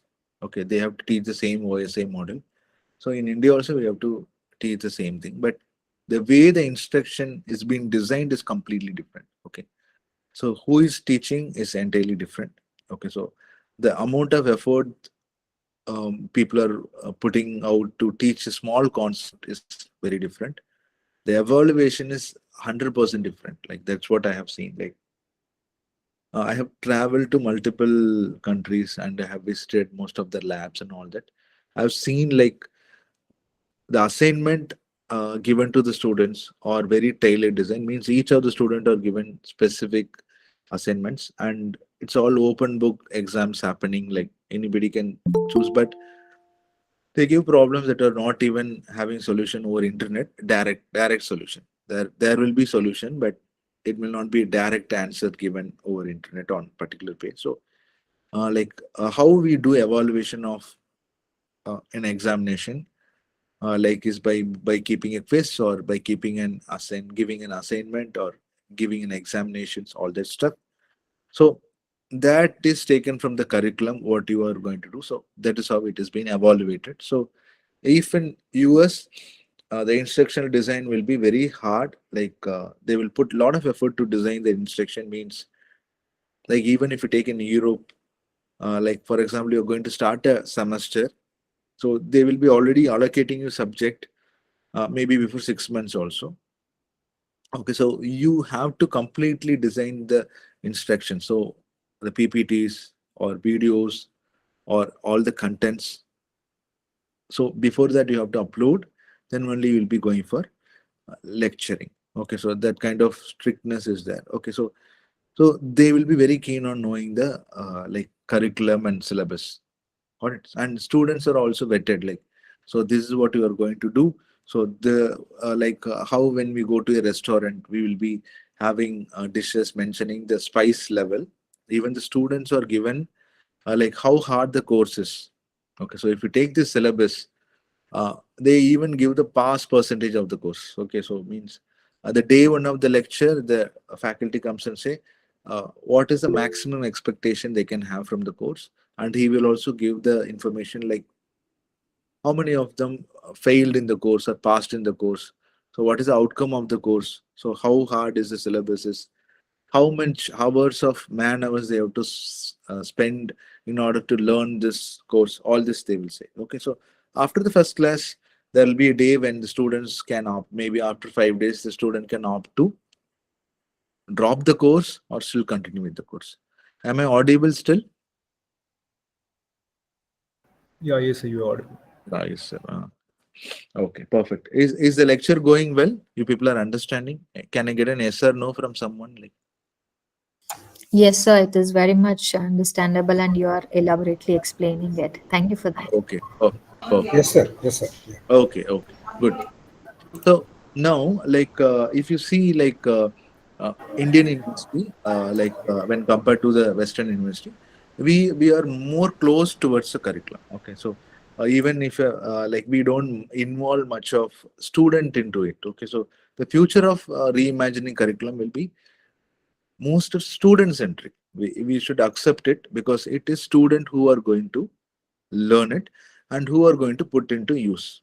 Got it? So like it is like you just imagine if I studied my BTech before 25 years. So though I am very much connected with companies, I may not be knowing the current trends and future trends, but the amount of information and knowledge my student have will be way more. They may not be knowing the fundamentals or they may not be knowing the knowledge of a particular subject like me, an expert in me, but they also know about what is going to come. So like that may not, so we have options, something called electives in order to fill this gap. Okay. So there is always a generation gap in an institution. Like you can see the faculty is getting aged. Okay. He starts his career when he's 25 or 30, like then he gets aged, but he's dealing with people who are the same age, 18 or 19 to 21 or 23. That's it. Their age is getting. So there will be always a huge generation gap between the person who takes the classes and the person who gets to read it. So okay, this also reflects in the curriculum development. Okay, got it. So even you can see IITs. So in IITs, now they are recruiting faculties who have completed postdoc. Very young faculties they are recruiting who have done a degree in IIT or they have done a degree in top QS ranked university and they have done 2 or 3 postdoc. So they bring in newer curricular changes, newer instructional design. But otherwise, if you take a professor, like he might be working on a particular area, maybe an image processing or a segmentation, which was available when he started his career. Okay, so the evolution of like subject choices or evolution as a subject matter expert is happening very recently, maybe like before 5 years. Okay, people are coming out of the domain and they're working because if you are very learned faculty, okay, so coming out of a domain itself is a very sinful act before. Okay, so now people are given such a privilege that you have to come. Okay, you are working in image processing, you are doing image segmentation. Yeah, you should be able to adapt artificial intelligence inside your image processing and optimize it. Or you have to make sure you go into 3D modeling or you have to go for graphics, all this stuff, because base of it is image. So you have to change the tune because you have to set accordingly to what is being needed for the country, for the students. So only they'll be employable. Okay, so that is it. Okay. Secondary, our future curriculum should be in such a way that our students should be able to go to foreign universities and study their PG. All right. So now, whenever a student like go from UG to PG, like maybe in 2-3 weeks they'll be very happy. After that they get a lot of stress because it's not very easy to study a PG in US. Okay, if you are in a very good university, unless you go for a Mickey Mouse university, like they call Mickey Mouse universities, or someone where you can just go complete the course. Got it? So unless you go for it, you go for a very good institution, it's very, very hard for you to complete the course. It's not that easy for you to.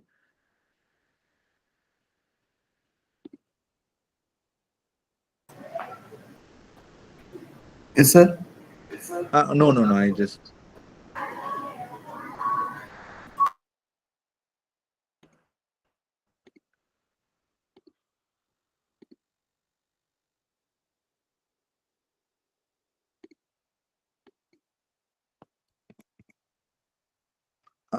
It's screen visible. Yes, sir. Yes, sir. Yes, sir. It is visible now. Yes. Okay. So, like, when the students from UG go out of the country and to study PG, they suffer a lot because I have taken this from the students. At least every year, some 10 to 20 students from someone who I know from different departments. We used to give the letter of recommendation and they did go. And I will make sure I will call them up. I'll make sure you just give me a mail or a call after you reach over there after 2 months. So I used to understand about the curriculum. So their curriculum has entire flexibility. Most of the university in US, they have curriculum, but they give complete autonomy to the faculty who is teaching the syllabus within the curriculum. So curriculum will be there that these are the courses has to be taught. Syllabus they may not frame also.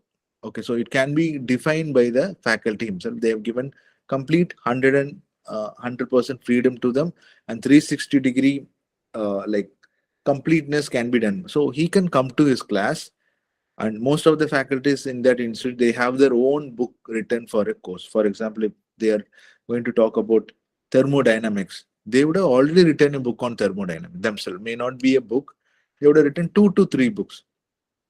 So the day one of the class, they show their book. See, dude, this is what I have written. So I'm going to take out of this. So it's a kind of understandable. And they will say, no, see, this semester I'm not going to take a class at all, but I am going to take you to an industry. I'm going to explain the real process. I'll be asking you to make a video for 20 minutes where you will be giving a seminar or webinar of your recording of finding a new model. So that's up. Okay, got it. So this kind of flexibility has been given, and most of them we are still with outcome-based education. They have gone into project-based education, research-based education.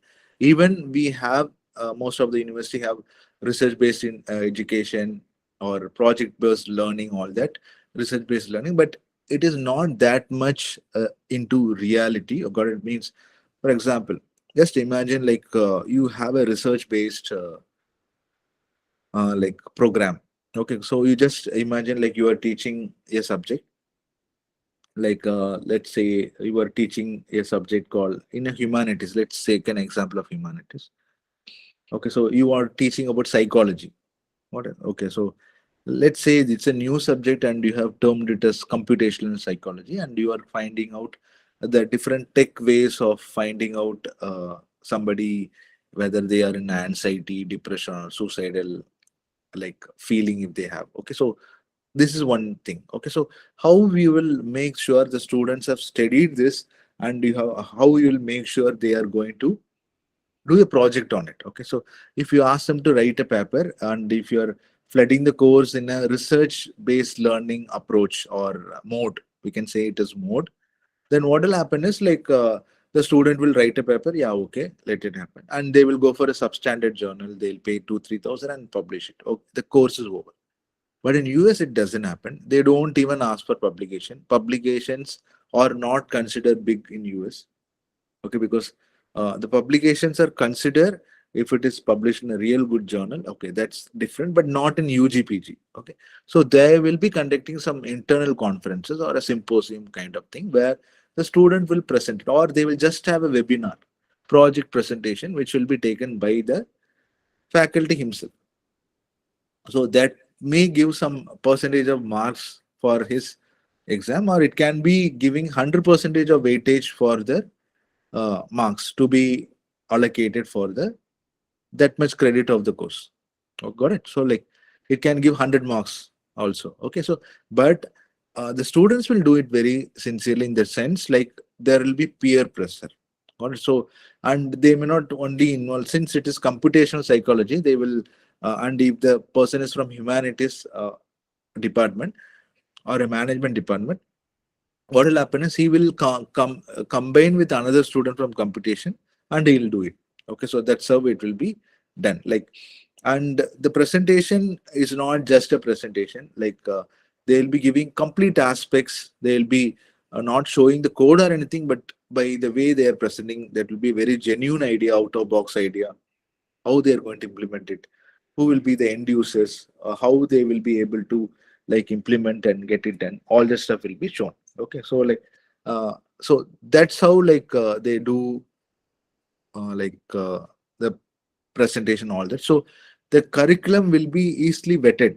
Got it? So but if we have a very strong curriculum, but the syllabus is also very strong, but it is not being instructed in a desired way, it will be a flop. So there will be sync between curriculum, syllabus, like learning objectives, and how the teaching is being done. Okay, so this is a continuous evaluation process. So only when they are seeing the curricular aspects, when NAAC comes or NBA comes, they do not only see the curriculum, how it is, syllabus, how it is, but they will see how the instruction is being done. So they will say, come on, okay, give me your course file. Okay, so kindly take out the fast learners, slow learners list. Okay, so how, when you identify they are fast learners or when you identify they are slow learners, so they'll ask you a question. Okay, so how did you identify it? Okay, so what kind of evaluation you have done? Okay, so you can say, sir, I have asked 5 questions in the cat 1, or you can say midterm, or whatever name you call it in a school or university. You can say, okay, good, you have asked few questions. So how you define the question?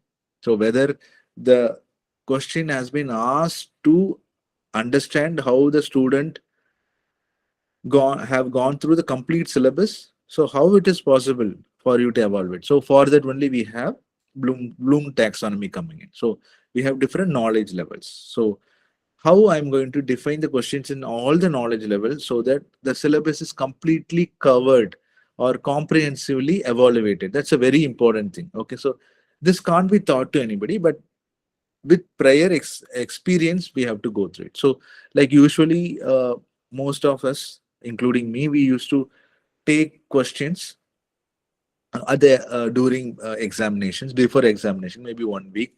We were very like very punctual, maybe 1 week or just before 1 hour. But I have seen my colleagues who are working, my Chinese friends, I'm collaborating with many people, many countries.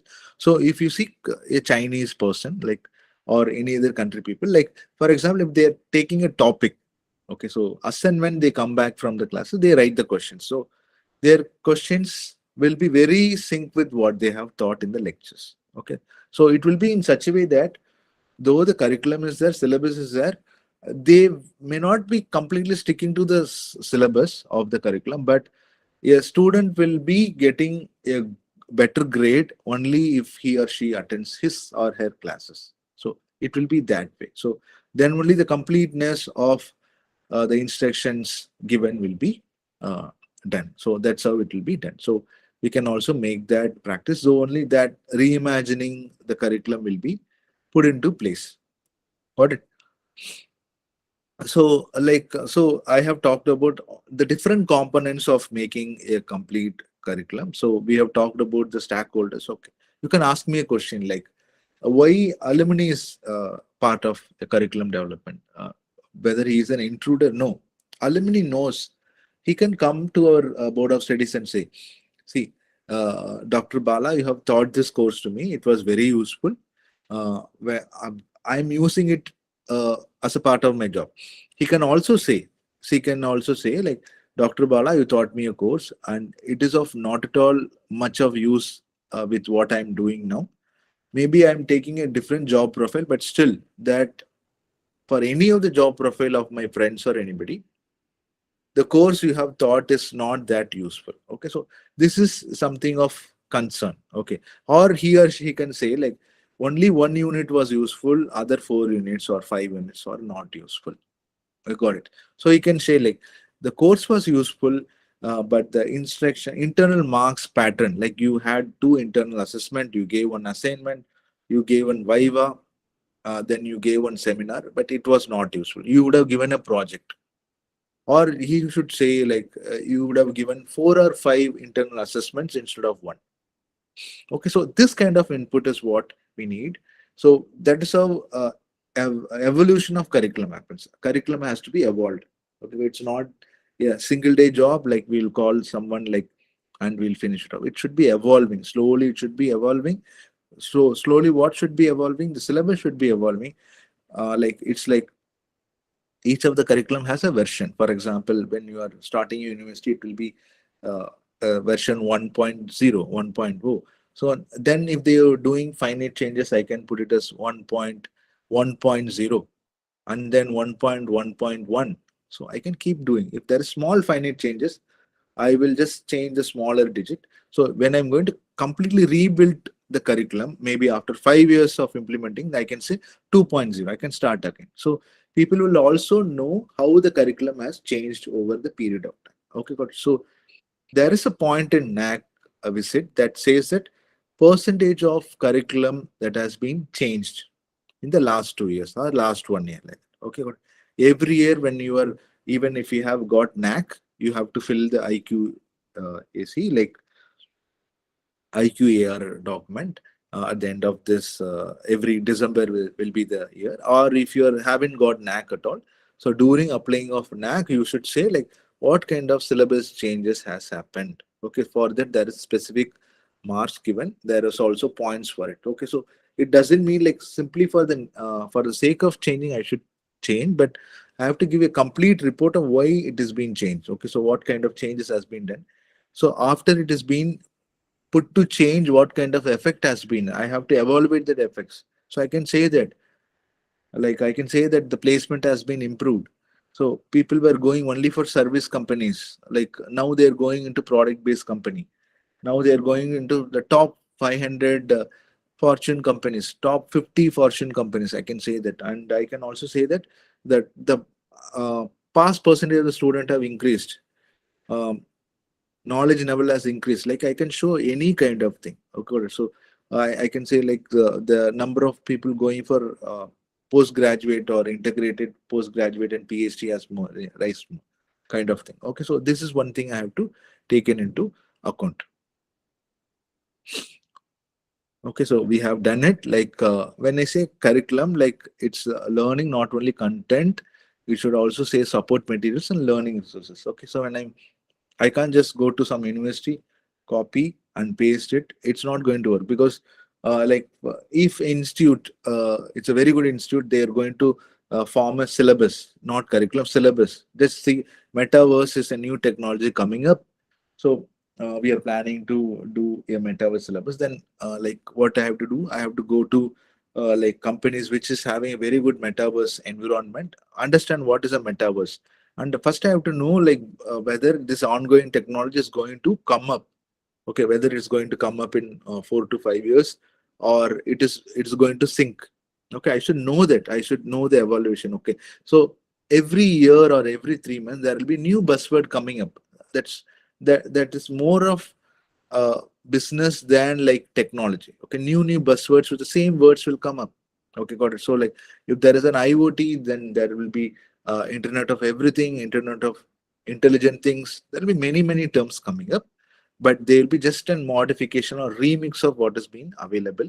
So we have to make sure when we are dealing with the curriculum, like when you have a very advanced subjects added as a syllabus, but the teacher will say like no, I don't have much of resources in it, so they will be taking a smaller version of it. So just a introductory level of the subject means, so all the knowledge levels, 6 knowledge level will not be applied at all. So they will end up the course with K1 alone, so which is very dangerous. Got it? So like we have to see that. Okay, so what are the education strategies? So how we want the student to be. Like there are universities in India, I don't want to name them, but they are focused more on coding, which is a very good thing, but it's not on the whole, it's a great thing. Like, okay, so whenever somebody enters, they will become a good coder. Okay, good, because their only thing is that they want the student to get placed in a very good uh,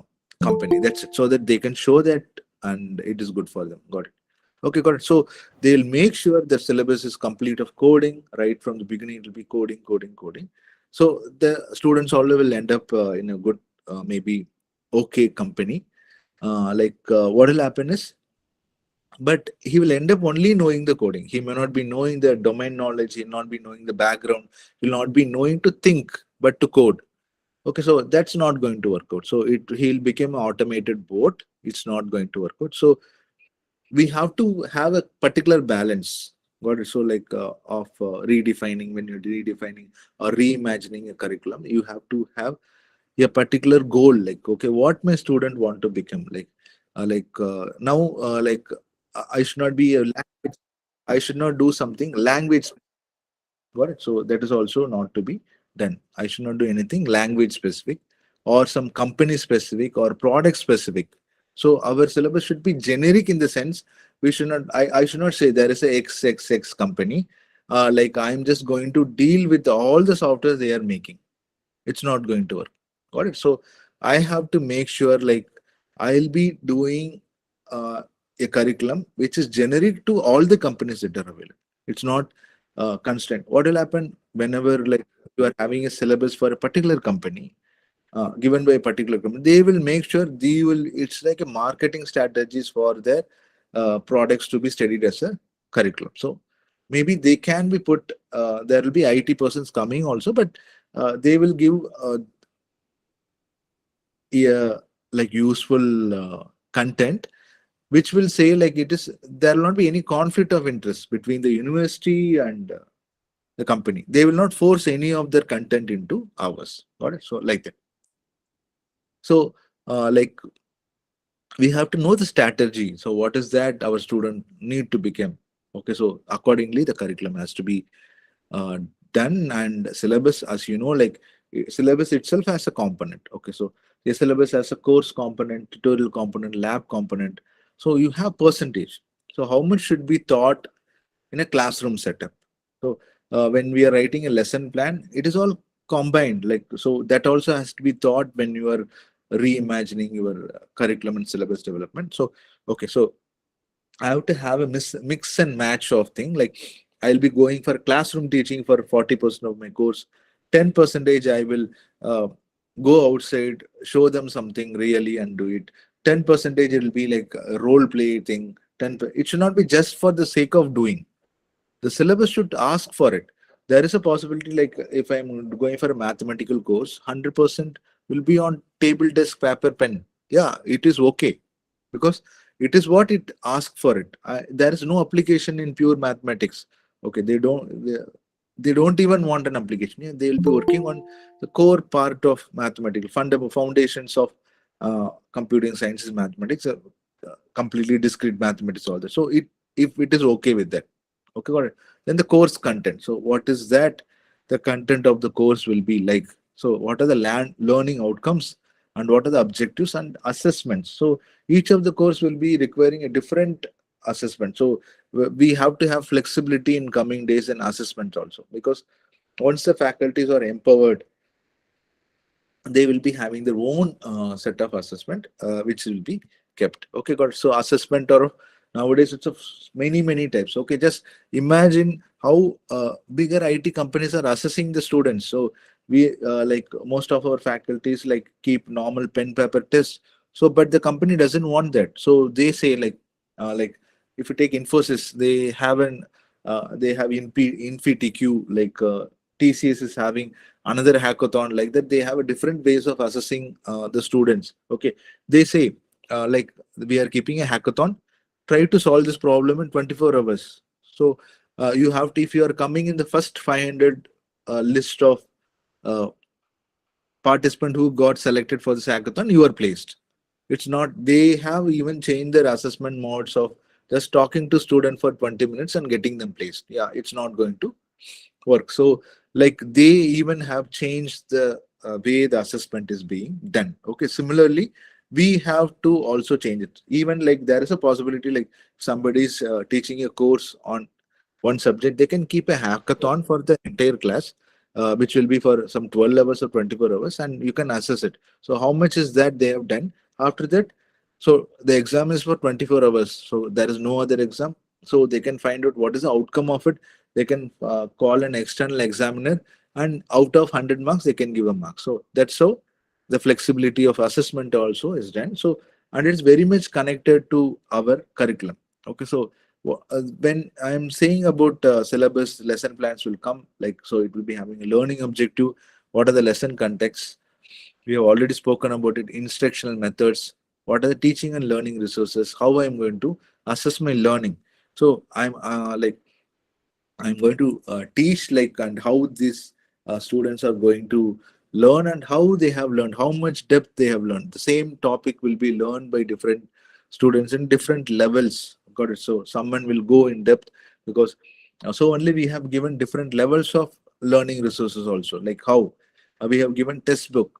Test book is something that is complete coverage of syllabus. Then we have reference book. What is a reference book? If somebody wants to go in deep to the subjects, they will be going for a reference book. So maybe reference book will be dealing with only one particular unit of the syllabus, and you have to, for that they have written a complete book. So it's an extra reference. So when I have a doubt, now you have Google, so you don't have much of thing. So whenever you get the doubt, you keep searching on it and you just go drive deep. But before it was not that. So they will give two test books, one Indian author, one foreign author, and they'll be giving an enormous number of reference book where you will go to the library. There'll be one or two books.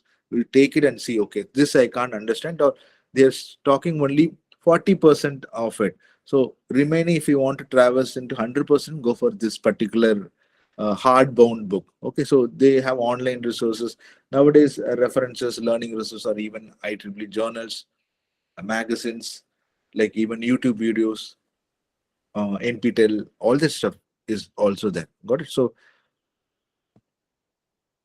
So like this is one like when you are developing instruction, so that is called something called ADDIE. I told about it. So like you have to analyze it, design it. That is what we were speaking, but I didn't speak under these terms, but that is deliberately we were speaking about it. So we have to analyze, design, develop, implement, and evaluate. Okay, so this is the time. So when you're changing the curriculum for after only 3 years, then only all these phases can be completed. So first you are analyzing the existing syllabus, then you are designing something new, on developing it, implementing it, evaluating it. Takes minimum of 3 years automatically. Or when you are doing a curriculum for a particular batch, their batch will be complete out, and then only you will know. Then only the implement and evaluate phases will be coming. Okay, got it. So once you do that kind of model, only it is going to work, and it's a continuous process and it keeps on going. It's in a cycle. So there will be a particular committee like which takes care of the quality of the institution, that is IQAC. So IQAC member also will play a very good role in this curriculum development. Got it? So the one thing that we have to take into account is a knowledge gap. Okay, got it. So like you can see, like some institution students will all know a particular programming knowledge. Another institution may not be knowing about it much because they are not part of it, or they are not that much acquainted to it. Okay, got it. So that knowledge gap is what we are going to filter out. Okay, so in terms of designing a curriculum, like you have to say, like, what is the design strategy? I already told you. So we have to have a particular design strategy, like we can go for particular delivery method.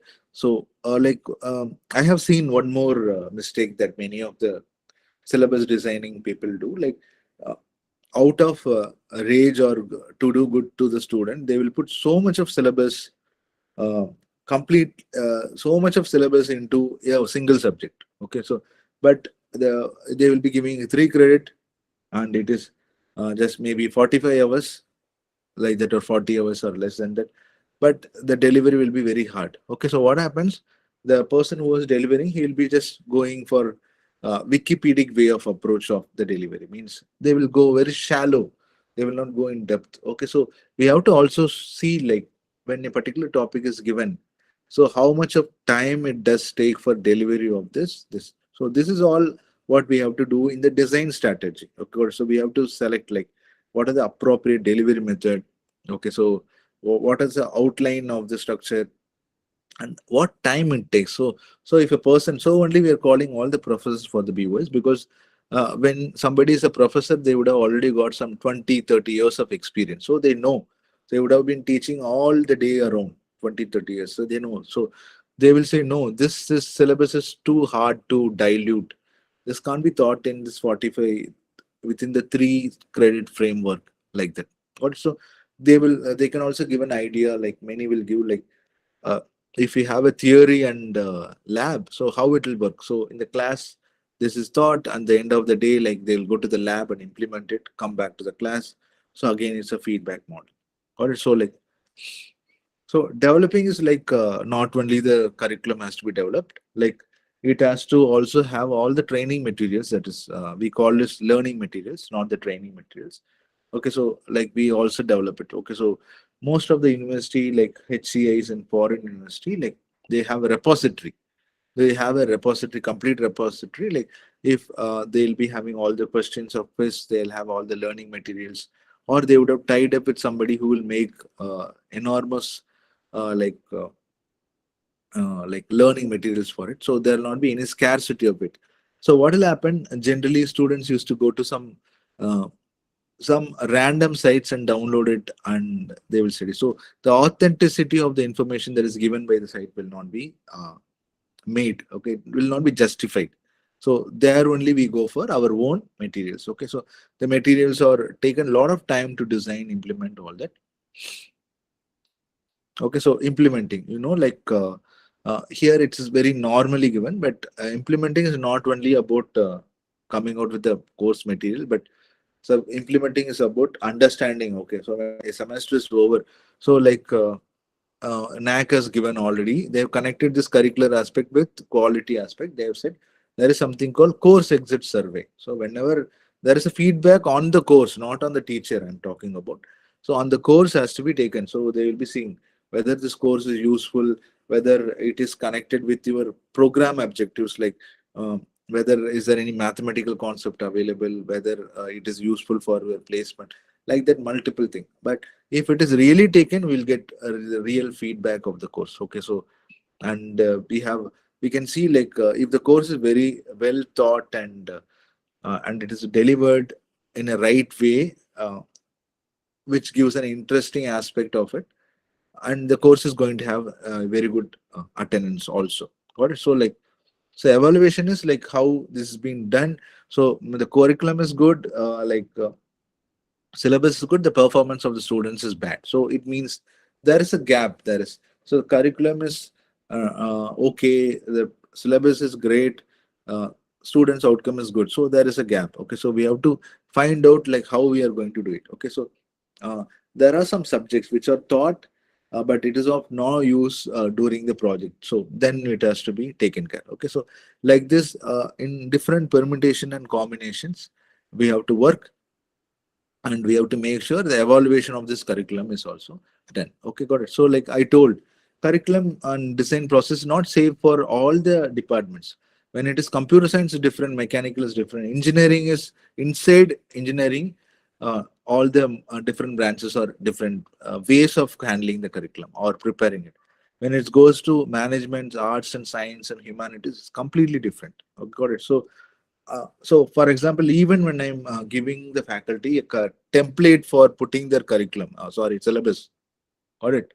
So it can't be same. Like for example, if I say engineering, I give a template. You have to put all your syllabus here. I'm going to make a red book. The same can't be given to a humanities people. They may not be having a prerequisite, or they may not be having credit. So it entirely different. It should be flexible, but still have some foundation. Got it? So like, we should make sure the syllabus is cognitive, psychomotoric, and it should be also effective. So we have to see that. So all these 3 phases of learning should be there, then only it will be able. Okay, got it. So like, now like the learning structure is different because like imagine the school syllabus curriculum is also changing. Okay, got it. So like many of the students who come from ICSE or CBSE, they say I have studied Python in my 11th and 12th, and they see sometimes they even engineering Python studied for other non-computing domains or lesser than what they have studied in 11th, 12th, because there is no that much of sync or communication between the school education and higher education institution. Okay, so that gap also has to be considered. Got it? So like, so you have different levels of learning. Everybody knows it. I don't think I should be teaching all you. Got it? So like we have knowledge, comprehension, application, analysis, synthesis, and evaluation. So like that, I was talking about three levels. Got it? So like the cognitive, affective, and psychomotoric level. So this all has to be considered. Okay, good. And we also even have to like, if a person is slow learner, okay, so still he has to get a pass percentage out of the syllabus. He has to get at least 40% of marks out of the 100 mark. If he's a medium level user, then he has to get at least some 60% of marks. And if he's a high level, okay, fast learner, I can say, excuse me. Okay, so he should get 80 marks. Okay, got it. So the syllabus also has to be in such a way that you should have an easy module, you should have an intermediate module and a hard module. Got it? So like if I spend 15 hours on my syllabus, I'll be getting this much of marks. If I spend 30 hours on the syllabus, I'll get, so that also has to be taken, and same thing has to be taken care while we are setting up the question papers. Got it? So it's not that I'll make all the question tough. Okay, so if there is a student who attended only 13 classes out of 40 classes, he should also be given out of the 13 class how much he can write. Okay, so that will have that only when the evaluation is like that, we'll get a bell curve. Okay, so what is so like levels? So I have to say like what kind of domains, all this stuff. So when you are talking about the learning objective, like there is a called Webster dictionary. Everybody knows about it. Okay, so like it will be giving you what kind of objectives has to be used. Got it? Okay, so let's also see like what kind of pitfalls will come when you are designing a curriculum. Okay, so many subjects. So usually some university are very smart. They say like they'll have core curriculum. They have after that core courses or core part of the curriculum which can't be altered at all. It's core courses. Then they'll be having electives, which we can call minor or electives or whatever it is. And for electives, they'll have baskets. Okay, so for example, they'll have 5 to 6 baskets or 10 also. Got it? So according to the human resource they have. So like they will have a basket for security. They will have a basket for artificial intelligence. They'll have a basket for computing security, like that. Okay, so inside that they'll have 6 subjects or 10 subjects. That falls under the domain. Okay, so now the student can take one specialized basket and he can go through it, or no, he doesn't want, he can study each courses one by one courses from different basket. Okay, so if they feel this basket is not going to work, it's not on trend, they can remove the basket. So it will not give any influence over the main curriculum. Right? So like it's like added like a stepney. It means like it's an extra part, it's an extra model that is added, which can be easily, since why we go for model is to unplug it or plug the model, because we can easily remove it. Okay, so but if you don't have this kind of modular system, it will have a ripple effect. Once you one semester you'll have one subject, on third semester then again you'll remove it, it will create a big chaotic. And I have seen many universities like the same subject content, 80% of the content will be there with other syllabus, and only the name of the subject will be changed. So that is again not going to work.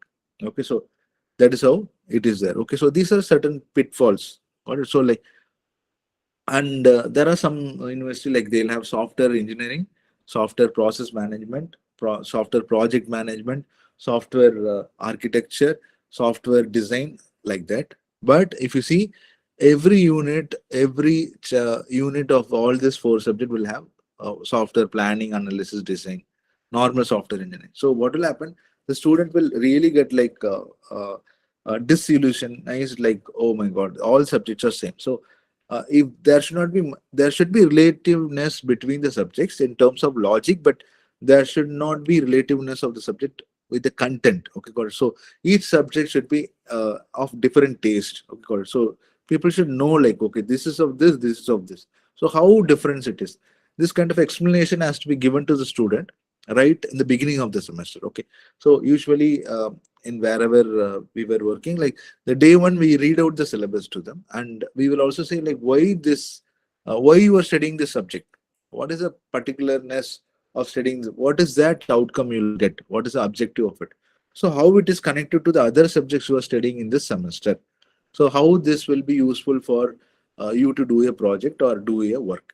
Okay, so then only the student will be, it should be marketed in such a way that the student will like the subject and will give more importance to the subject and read it well. Okay, so another pitfall, what common pitfalls that I have seen is like uh, the terminology given in the syllabus will be very huge, but they will take it in a lighter way. Got it? So, for example, it will be having mathematical models or some derivation or equation that will not be taught, but we have to make sure that should be evaluated, like how this. Okay, so this unit requires this kind of thing, and how I'm going to make use of this. So that is again I have to take into account. Got it? So like, okay, so like you should know the audience. So how all the behavioral thing, everything has to be addressed. This I have just put like what are the phrases that you have not to use, like to understand, to be introduced, to sensitize, all this. Okay, so these are the verbs, like you already know. I don't need to teach you, but I just want to have a comprehensive teaching to you. So I can't miss this. So it should be there. If you really know, then you can overwrite it.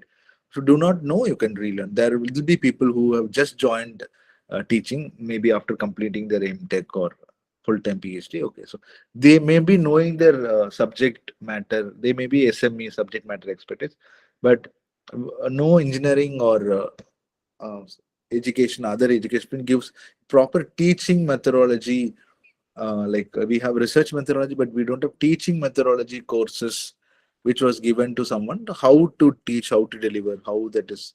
Like I have seen, like there are many intelligent teachers who don't like to teach also, but they are very intelligent. They like all this stuff. Okay, got it. So like, so this is how this. So if you want to really become expert in curriculum, there are multiple online courses available with Stanford, Harvard. Online, it's free, of course, some paid also with just $5-10 like that. So you can go through it because I feel like as a faculty, like there are many people who know about teaching like subject, all this stuff, but there are very limited of number of people who know the administrative academic experiences and how to deal, how to spearhead in university or a school. Okay, so that's where we were lagging. So there are multiple exercises you can do. So once you do these exercises, you'll be getting to know like what is what.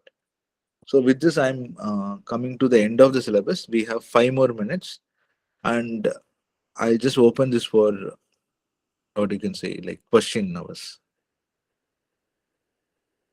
And do not forget to read this. I have given a document. It's a very important document. So this is what is going to be the like our future of education system. So they have completely written about it. You can see like what they have given. Am I audible? So it's question time now. You can ask Yes, sir. questions. Yes, sir. You are audible, sir. Yes, thank you, sir. So here they have given how, what is the assessment and accreditation, like what is education, teaching, well-being, what are the axioms of education, what is quality, like how they have classified ranking, vision, what are the approaches, what's program, what is syllabus, what is the ABC, everything they have given, and they have given completely about many aspects of syllabus. So you have to go through this. It's 83 page, but this is what says where the India in education is going to become like. Okay. Thank you.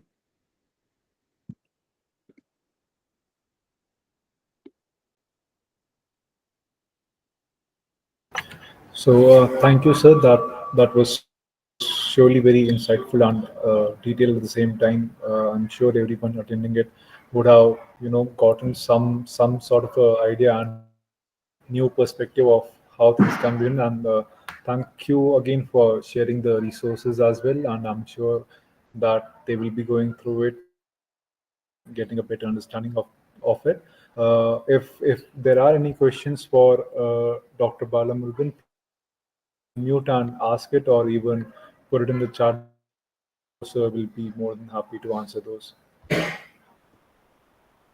And I have given my email ID and phone number also. So you can don't hesitate to call me up anytime. So anyways, I think I have a lecture tomorrow also. We can meet again. Okay.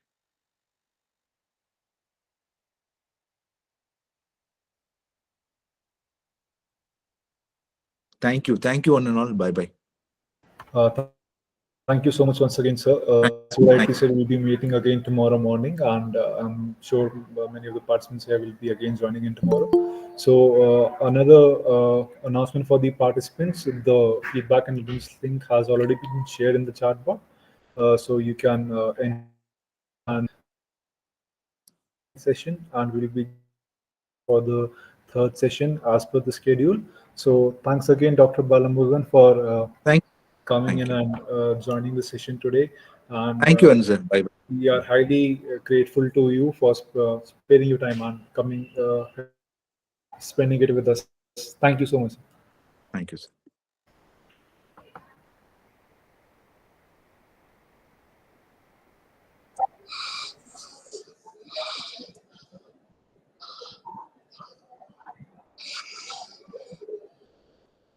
Rajesh sir, can we log out? When is the next session? Yes, sir. Next Sir, you can session. log out. So the next session will start at 2 o'clock, sir. You can join the meet at 1:50 p.m. Okay, okay. Then. Thank you so much.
Good afternoon, one and all. So we'll be starting the next session shortly. We'll be waiting for some more people to join, and then once a resource person is here, we'll be starting with the session in about some next 5 to 10 minutes.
Good afternoon to all. So as participants join the meet, it is pertinent to resume the session.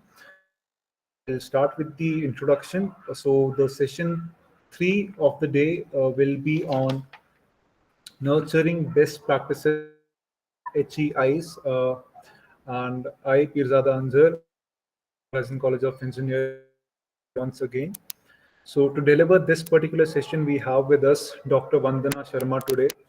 She is Associate Professor at Amity Institute of Information Technology, Noida campus, India. She is currently a post at Lincoln University. Dr. Sharma has a decade and a half experience of teaching at postgraduate and has her expertise in subjects like data structures and algorithms, computer networks, and software testing. Apart from this, she has also served in NAAC accredited A like Galgotia University, Guru Gobind Singh, Indraprastha University, Delhi, to name a few. Dr. Sharma is a senior and as a keen researcher, she has 5 research papers in SCI and Scopus Index journals.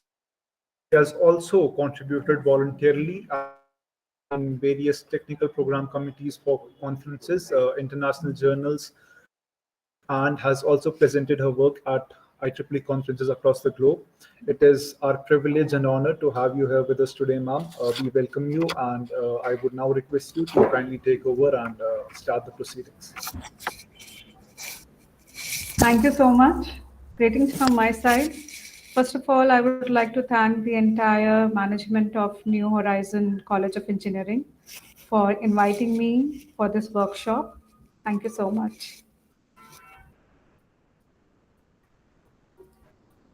Yes, ma'am. Thanks a lot. Start the session now. So my screen is visible? Yes, ma'am, it's visible. Okay. So good afternoon, everyone, one and all present here. I'll be talking about the nurturing best practices in HEIs. Before that, I would like to give some brief introduction about myself, from where I come from. I am in Amity University, Uttar Pradesh, India. This is my campus, and we are located nearby Delhi. We can say Delhi NCR, and it is very much approachable. This you can see here. Also, a brief about Amity University. Amity University, Uttar Pradesh, Noida campus is 1,200 acres of campus with 9 universities, 14 overseas campuses, 1,100 plus patents, 5 faculties, and students. Also, the entire campus is having a built-up area of almost 4.5 million square feet, and it is all the campuses are connected with 600 Mbps broadband connectivity, and it is a very highly secure virtual private network. Now, the recognitions what Amity has got recognitions from the Senior College and Universities Commissions of USA. It is also recognized by UGC, AICTE. It is NAAC accredited with A+ grade. It is a member of Association of Indian Universities and also member of Association of Commonwealth Universities. Now me, I am right now working with Amity University. I have got 14 plus years of teaching experience. I have served NAAC accredited A+ institutions such as Galgotia's University, Greater Noida campus, and IP University. It is a Delhi State Government University. Also, at present, I am active member of IQAC at Amity, placement coordinator at Amity, and I am editor of technical books. I have filed certain patents and copyrights, and I have presented my work in various international journals and conferences across country and abroad. Currently, my research area is Internet of Things, body sensor networks, indoor positioning systems, and blockchain technology. Also, I'm pursuing my postdoctoral fellowship from Lincoln University College, Malaysia. Now, these are some ongoing edited book projects that are going on. These I have called on metaverse application development technologies and tools, and and also one is on explainable AI for industrial cybersecurity. Another is blockchain-based digital twins, research trends and future challenges, and agriculture book on future cyber physical systems for agriculture. So these are certain books which I'm editing right now. So if any one of the faculties, because I know that this is a platform where most of the faculties from all over the country must have joined. So I would also like to take this opportunity to introduce my work and collaborate with the faculties. And I would also invite papers and chapters for the books. Now, come back to the topic. So, NAAC assessment and accreditation. So, we need to understand what exactly NAAC accreditation and assessment means. So, by the definition, if I go by the definition, assessments and accreditations of higher education institutions are generally being done for past almost 2 decades. And it's a continuous ongoing process which is happening here, where the overall functioning of the higher education's institutions is being assessed and it is quantified on various parameters. So quantification assessment is a later part. We need to understand why and how and what needs to be done before that. Now, initially, last 5 years back only, there is a revised assessment and accreditation framework which has been launched by NAAC, and it actually talks about the shifting from, say, methodological teaching to ICT enabled teaching with clear objectives, transparency, scalability, and robustness. So here when we talk about ICT enabled, we are talking about platforms and we are talking about various course curriculums which can be done through MOOC or maybe Swayam. These are some options we have today. And with a clear objective that what we want our students to do. And the transparency that once it has been done by the students, how it is going to be channelized and how it is going to be assessed in a very transparent way. And how the same information can be scaled and can be implemented in future courses also.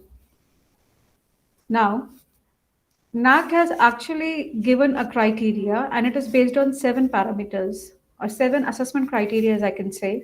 The very first one, everyone is aware, everyone knows that it is a curricular aspect. The curricular aspect, this is the very first one, what we are going to teach. Then teaching, learning, and evaluation. Yes, we have taught. What talks about the research? Then we talk about the infrastructure. What support, what kind of given for the teaching learning process, for the implementation of the curriculum. And then with what support we are providing to the students. Once our students are going through that curriculum, then how student is progressing. These all factors like are actually the quality indicators for the assessment and accreditation. The sixth one is governance, leadership, and management. And the seventh one is institutional values and best practices. So when I talk about institutional values and best practices, the best practices are the criteria which is ignored completely. But if you see the entire first 6 criteria, you will get to know that yes, the first criteria, the second criteria, third, fourth, fifth, and sixth, they all are actually coming towards the best practices. So if you are actually targeting the best practices in line the industry, then teaching learning process and its evaluation, then research innovation and its extension, infrastructure, what infrastructure we are giving, what kind of student support we are providing, and how we are managing things. So let us just briefly recall. I know that there was a session in the morning also, and these criteria have already been taken care. But then I just want to create a background here before talking about the 7th criteria. So the first one is the curricular aspect. So curricular aspect, we are talking about the design and development, how we are planning and implementing, the academic flexibility that we are giving. So we are giving a credit based where we can choose from certain set of electives, and how we are enriching that curriculum and the feedback associated with that curriculum. So this is the first criteria indicator. The second one talks about the teaching, learning, and evaluation process, where students' enrollment, their profile, their background, what region they are coming from, whether they're coming from the first tier states or they're coming from tier 2, tier 3 states, and then how the teaching and learning is being mentored, catered, the profile of teachers, what quality teaching they are doing, the evaluation process of it, how many components we have for criteria based evaluation, or whether it is a research based or some project based evaluation. So depending upon what kind of criteria is being taken care, that will be the quality or indicator. The end of it, we're talking about always the satisfaction level, is what satisfaction level is achieved by the student. So this is this criteria 2, teaching, learning, and evaluation. The third one, research innovations, promotion of research activities, the facilities which we are providing, how we are mobilizing the research resources. Is there any innovation or some ecosystem being developed, some incubation which is being developed, some collaboration with the companies or with the industry, where real set of problems are coming? Can we incorporate our students, small bunch of students who can qualify for certain courses, and then they can go for some small projects or maybe develop one smaller module? So what kind of facilities or what kind of exposure are we giving to our students? Are the faculties working as a consultancy or as a mentor to the industry, or are the industry people are acting as a mentor to the faculty or to the students? So these kind of extension activities and collaboration is part of criteria 3. Now, criteria 4 always talks about the infrastructure, the physical resources that we can provide for making up this entire learning environment.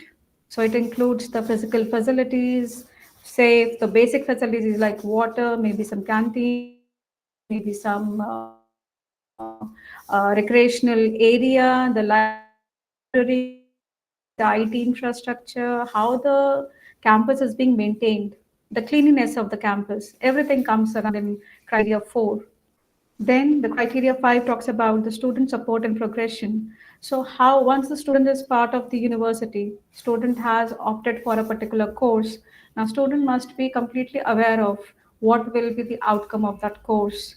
Where can he head once he has taken up this course?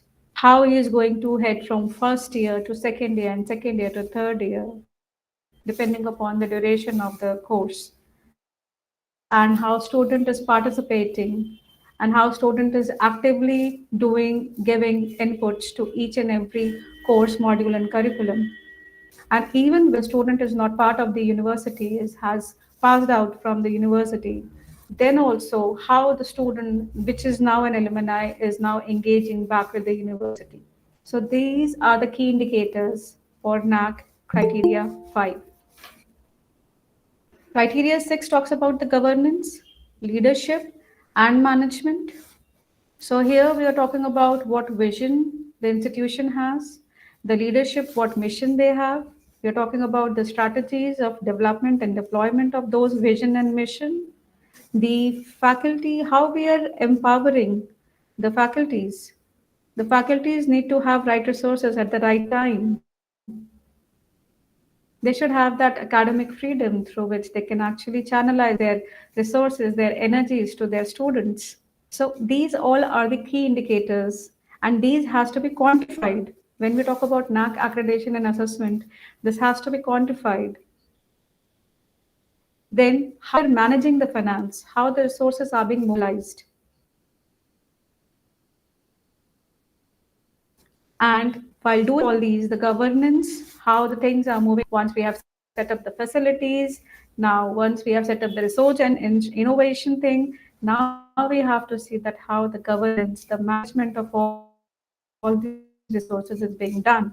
So in a institution, today you will see that there are many IQ, AC activities which are being done, which are being held right now, and they are like doing, and they are actually emphasizing that how the research is being done. So this is the criteria 6 for NAAC. Now, coming back to the point where we have started, we are now talking about nurturing the best practices in HEIs. So it has got 3 criteria, I could say 3 key indicators.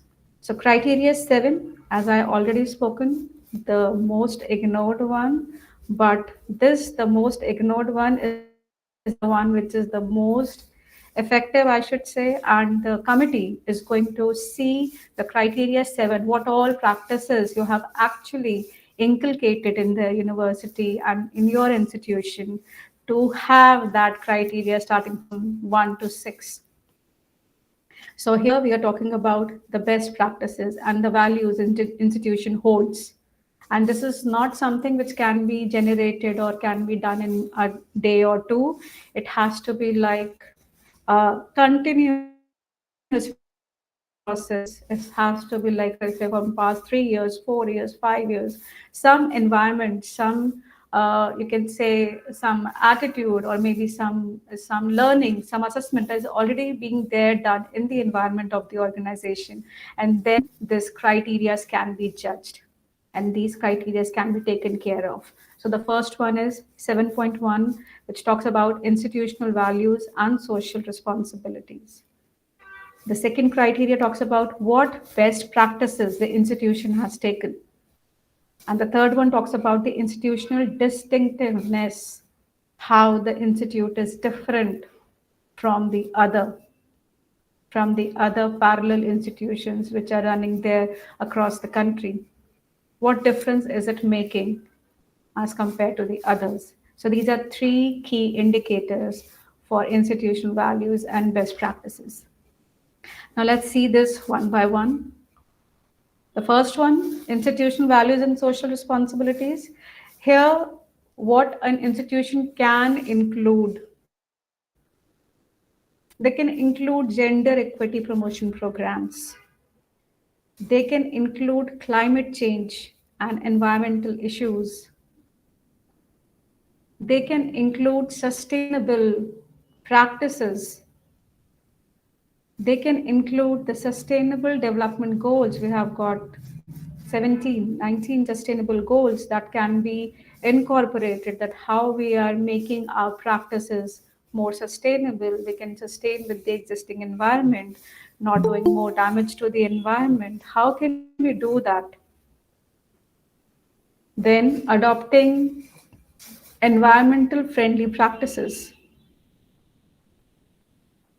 The environmental friendly practices is very important. How green is your campus? So green doesn't mean to only planting trees. It also means that we are carbon neutralizing our resources. We are recycling. We are harvesting water. We are conserving energy. We are making use of e-waste management. We are also in a practice of liquid waste or solid waste management. It just managing means doesn't mean that you just have to throw it away or dump. No, you have to recycle it. You have to make sure that we are reusing it in some way or the other. Maybe some, for example, if I say that some kind of activities that you're doing, even if you are having big functions, you're only decorating it with the waste. So these kind of practices, what are you actually adopting to make your environment more and more friendly? So this is some areas which our institute can work. We're talking about the facilities that we can give to the disabled, or you can say differently abled people. Is our campus sensitized enough? The students are sensitized enough how to deal with, how to be friendly enough?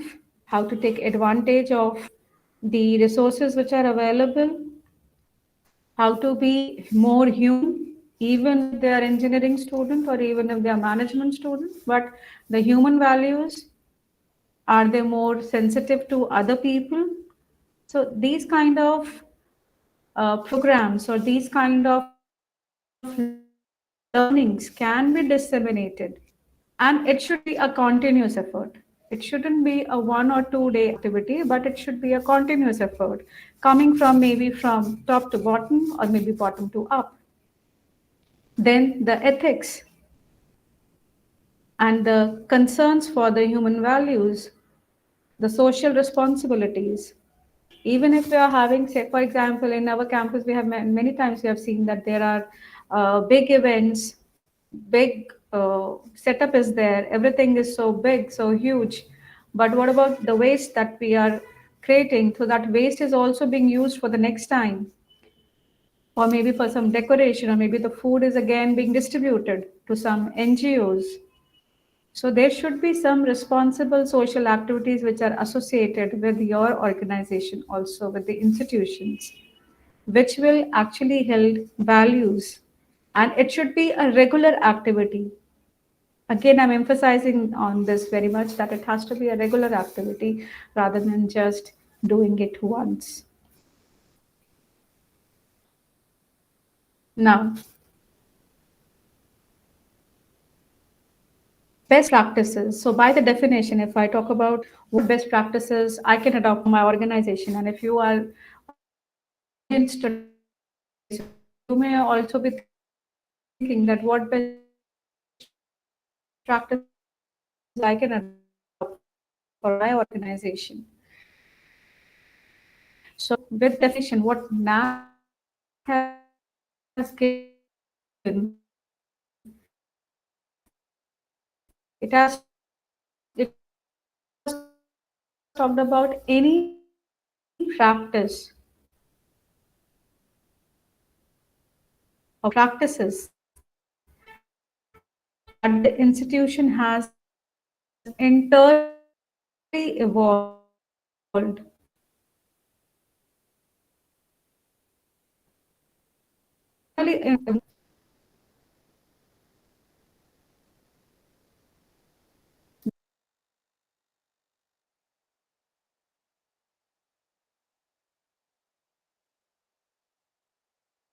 So here we are talking about any practices the institution has internally evolved and used during the last few years.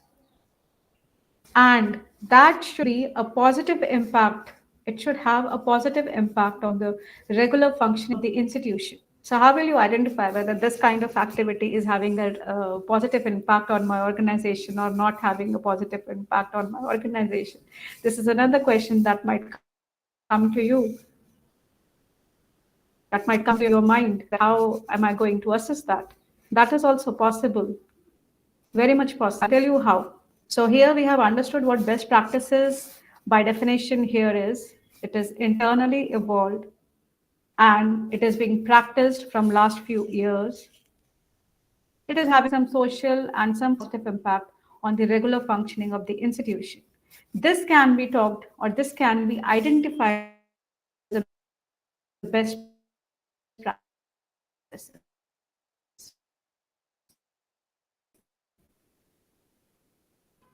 Now, this is not something which is intuitive, which is evolving, which includes some innovation or some the aspect of functioning. So how we are functioning in very different aspects, curricula, then the students, then the facilities, then the management of those facilities. Everywhere we can have this best practices incorporated. Some innovative way, some qualitative change that we are doing to the functioning of these. Then the practice is relevant mainly with the institute at a given point. we are talking about institution, and we are talking about certain time period. This innovative way of doing things suitable for that period of time. And it can be practices, how we are using your papers. Say, for example, a simple example I can give you here is that we are not printing much, and we are shooting mails or we are shooting messages, and you're not meeting much face to face, we're meeting online.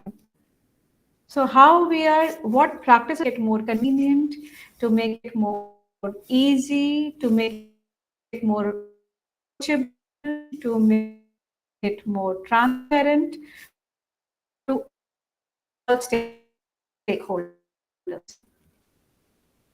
Then how we are maintaining. So maintaining means the physical aspect of it, the entire resources we have, the upkeep of things. Also, the upkeep of human beings. The human beings, the all stakeholders who are part of the organization, may it be teachers, may it be management, may it be parents, may it be students, may it be alumni, all of them.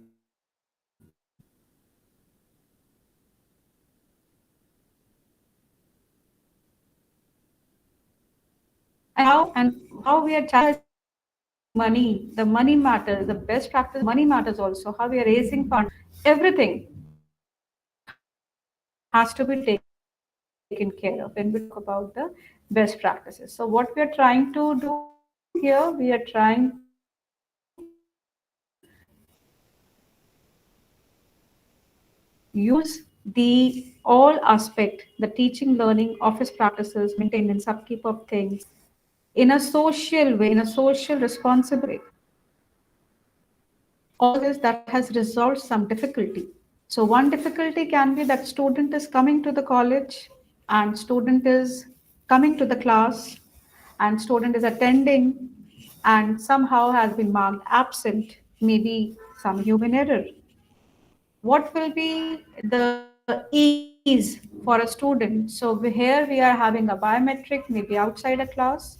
A student is, whenever student is inside the class, the biometric is simply reading, or maybe face recognition system. Simply student is punching its identity, his presence in the class, and when moving out again is punching from coming outside the class. So this way, the best practice is one example. I'm just quoting one example.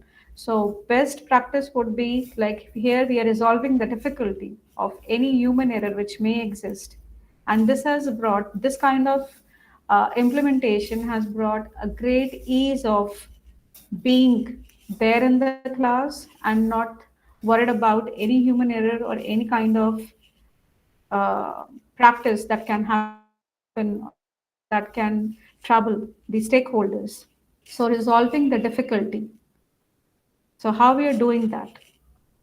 Now, in brief, these best practices are relevant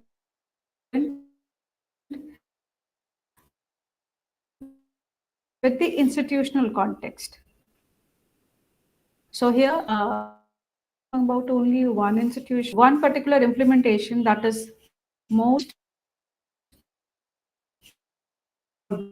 best for an organization of academics. It can be in terms of administrative, or it can be in terms of organizational goals. Now, the institutional distinctiveness, this is the third criteria, the key indicator of NAAC. Here, how MI or how the institution as a whole is distinct as compared to the others.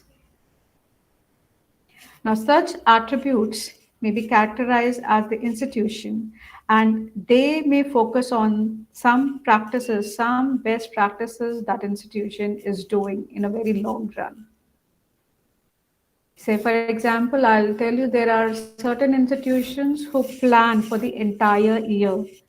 They're planning and they're trying to include various activities. Some of them are recreational, some of them are academic, some of them are technical, then some of them are like competitive, and then some of them are like of type collaboration, where we are talking about social responsibilities. Our students mentoring others, or students are voluntarily part of various NGOs. So this entire thing is, or the entire uh, academic or planning is being done very much hand before, year before, and how it is to be channelized, how it is to be done. So this brings this kind of inclusiveness of activities, whole lot of activities I'm talking about. So these kind of this kind of activities is going to give very much distinctiveness to the organization. And then once we have planned the entire year that how we are going to channelize our students, our faculties, our resources, or involving all stakeholders, definitely this will bring institutional distinctiveness. Now you will ask that how we are going to identify. So we have understood what needs to be identified. This was the first part. Now we need to understand that how to identify the best practices for our institution. So these are certain questions. These are certain set of questions that you may ask with respect to your organization. You may just sit down for some time, maybe after the session, maybe 30 minutes, and you just think about that. Why do students prefer your institution? A simple question. Why do you think that student is going to prefer your institute? And in the past also, you can see, I'm sure that most of the organization, most of the people who are here today with me must be working with the organizations which are almost a decade old. So what has made the students prefer or choose your organization? This question you have to answer.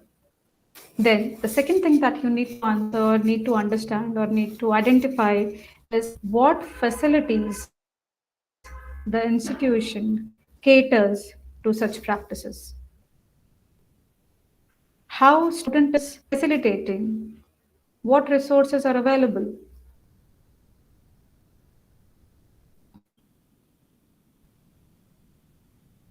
The third question for student, or here you can also give another set of questions,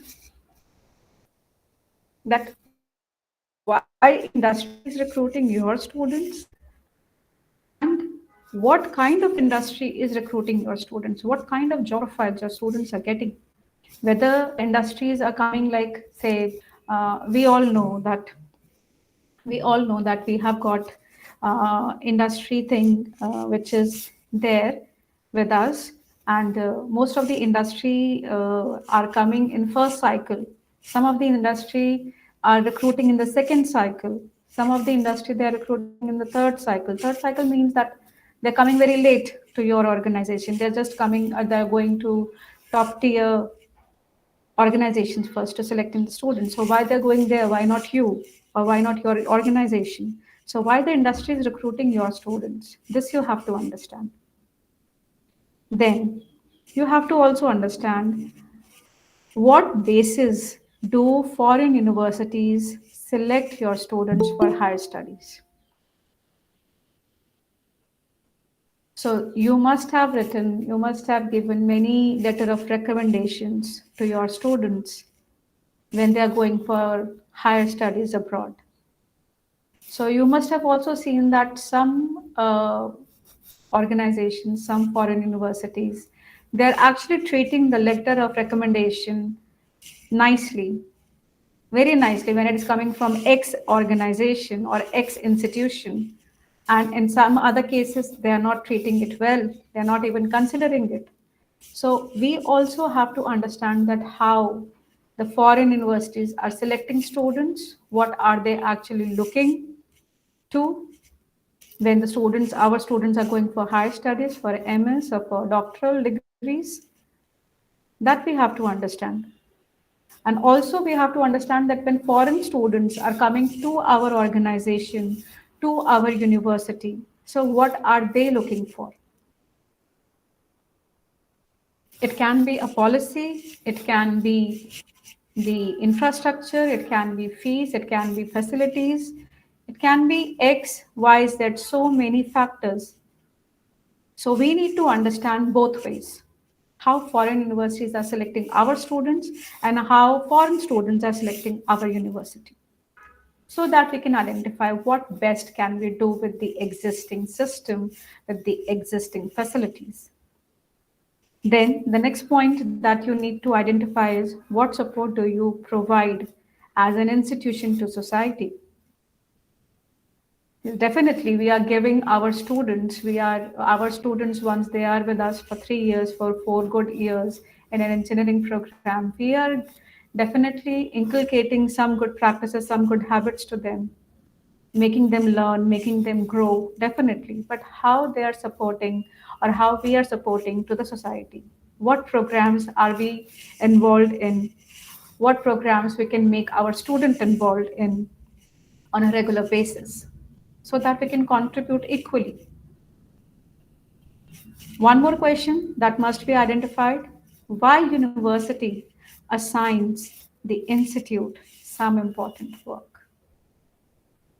So many institutions are affiliated to government universities, and so those universities, there are a set of institutions which are assigned a good work, or maybe some you can say some accreditation work or some kind of cultural or fairs to be taken up in a university level or on a very broad spectrum. So in that case, why universities are assigning these kind of important works to other institutions and not you? What is lacking here? So here we have to identify the best practices in terms of preference, student preference, the facilities, how they are being recruited, what happens when our student moves to foreign universities, the support that we can give to the society, and how universities are recognizing or assigning the task to us. Now, after identifying the answer to these questions, these best practices, now you can talk about, or now you can actually write the best practices for the NAAC manual once you're done with the previous exercise. So these are certain topics, or you can say sections, where we have to identify our best practices, and then we have to jot it down in certain points. And once we are done with the certain points, then we have to elaborate. And believe me, here we are not elaborating in a page or two. We are just elaborating in 100 words, 150 words, 400 words. So only each word, whatever we are including in our NAAC manual presentation, we have to make sure that we are including all keywords here. All keywords that are actually representing the best practices done by the organization. And not only just the keyword inclusion of these keywords, I would also say that we should also be in a position to justify those keywords and how we are actually doing it with the help of the right, I should say, the right set of documents, or the right set of, I can say, annexures, the right set of, I can say, where we are actually having the documents, the annexures, the proofs that yes, this is how we are doing. We have a full action plan here, that how we are including society, how we are helping society, what best practices we are doing, how sustainable, how much sustainable we are. If there's no electricity today in the entire university, how can we still make sure that yes, the classes will go on? And there is no lag in the academic process. So these are something that you have to first identify, and then you can write. So here again, I'm going to just talk about the topics, that what all topics we have here. So the first thing is the title. What title we are going to give to the practice? So this has to be a keyword, the way we write research paper.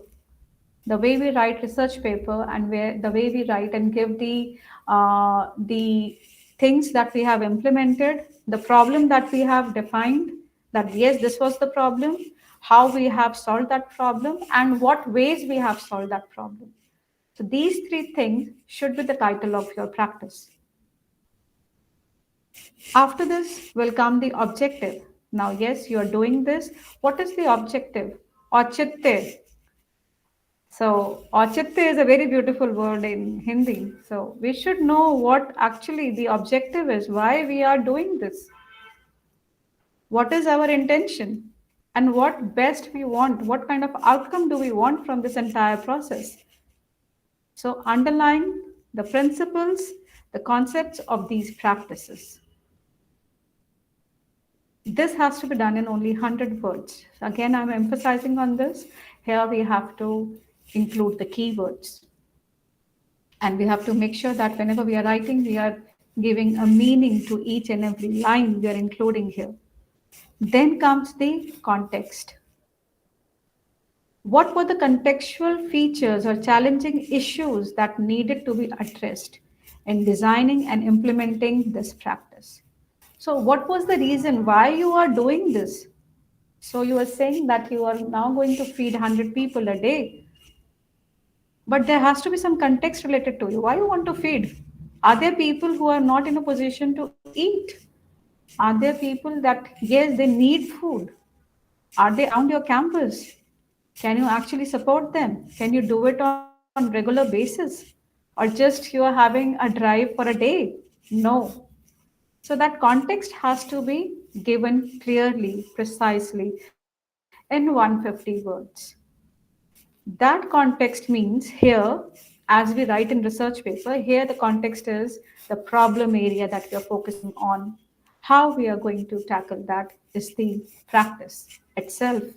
So here it described the practice. What were the actual problem in 150 words? That yes, this was the problem. Say, for example, waste management. So we wanted to manage waste in a way that we can recycle it, we can reuse it. So if there are plastic bottles everywhere in the campus, we're just reusing it to plant some saplings. Or maybe we are using it to, say, for example, for decorating for some big events. So depending upon what was the problem being faced on campus, and then how you're actually changing that problem to having an objective and then doing it in a practice, in a sustainable way, in a social responsible way. So that will be the next part of it, the practice, how you're going to do it. So you're doing it and how uniquely you're doing it.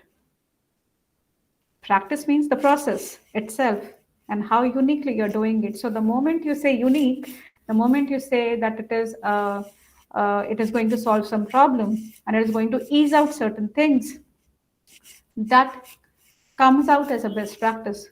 And that again comes out as an intuitive practice, innovative practice for the organization. So then you have to describe the practice, its uniqueness, and its context in higher education. And also in practice, you may define that what problems or limitations you have, because you can never have a 100% foolproof solution for any kind of problem. There is always a scope of improvement. I'm sure that everyone who's present here will agree to this point that yes, there is always a scope of improvement and the limitations will always be there. But then how we are understanding those limitations for betterment in future, that is also important. So this will come up with the 400 words. The next will be, once we have identified, once we have isolated, once we have an objective, we have a process also, and we have some limitations also. We are doing to say 70% of what we wanted to. We have some limitations. Okay, fine. Then you have to come up with the evidence of success. That how can you say that this intuitive process that you have included is having some success or is good enough to be taken as a best practice? So you have to include the evidence in terms of the performance, in terms of certain targets. Say you say that you are going to feed 100 people a day, not associated with your university. This is some target you're trying to achieve, or some benchmark. This is being done only by your organization and not anybody else. Some benchmark, some results, some review, some recognition. So these will be the indicators. These will be the indicators for the performance of your best practices. Then comes the problem encountered and resource required. So here, when we talk about the objective, the context of it, the process, we're only talking about how we are planning. The evidence of success is something that, yes, we have executed. Now, after execution, there will always be some problems which we can say we have foreseen, but it is now encountered. So, how we are going to tackle those problems, how we are going to meet the resource requirement. So, that also has to be written in 150 words. Also, if you're saying that there is no problem encountered and there is no resource required, you're just writing words. It is not going to give any impact because there's no depth in it. There's no depth in it because I cannot see that in any kind of implementation there is no problem. So problem will always be there. We have to encounter it. We have to identify it, isolate it, and resolve it. So this 150 words is going to also talk about the same set of problems being faced when we were trying to have the best practices. And then the last part of it is the notes. This is some optional notes which are given as a space for the NAAC assessment for best practices, where we are giving information that how we have added the best practices or what we would like to include as a best practices from other organizations. Say we are talking about the tier 1 organizations,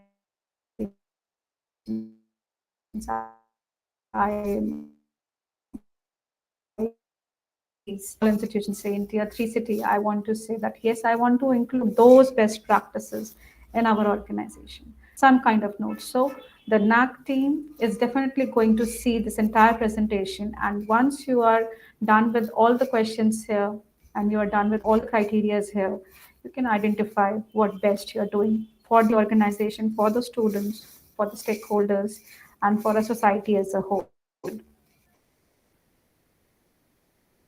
Now, these are the marking. This marking you must be knowing already that these are the marking for the 7th criterion of NAAC's best practices. So we have got 7.1 social responsibility, 7.2 best practices, 7.3 institutional distinctiveness.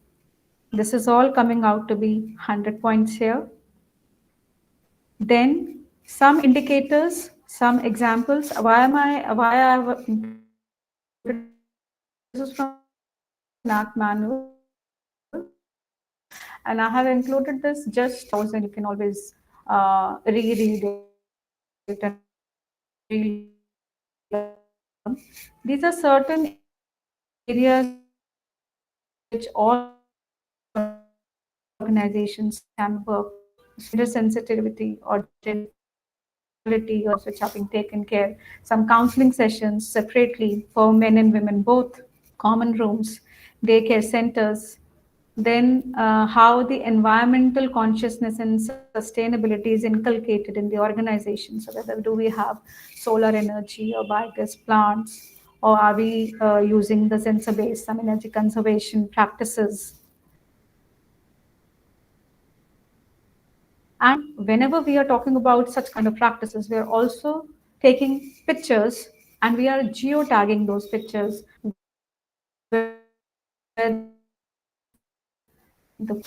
describe the facilities in the institution for the management. What kind of solid waste management is being practiced here? What kind of liquid waste management practices are being done? Biomedical in case of a medical organization or institution. How the waste recycling is being done. So all these relevant documents, with the agreements, with the MOUs with the government. And again, these facilities are being geotagged and photographed.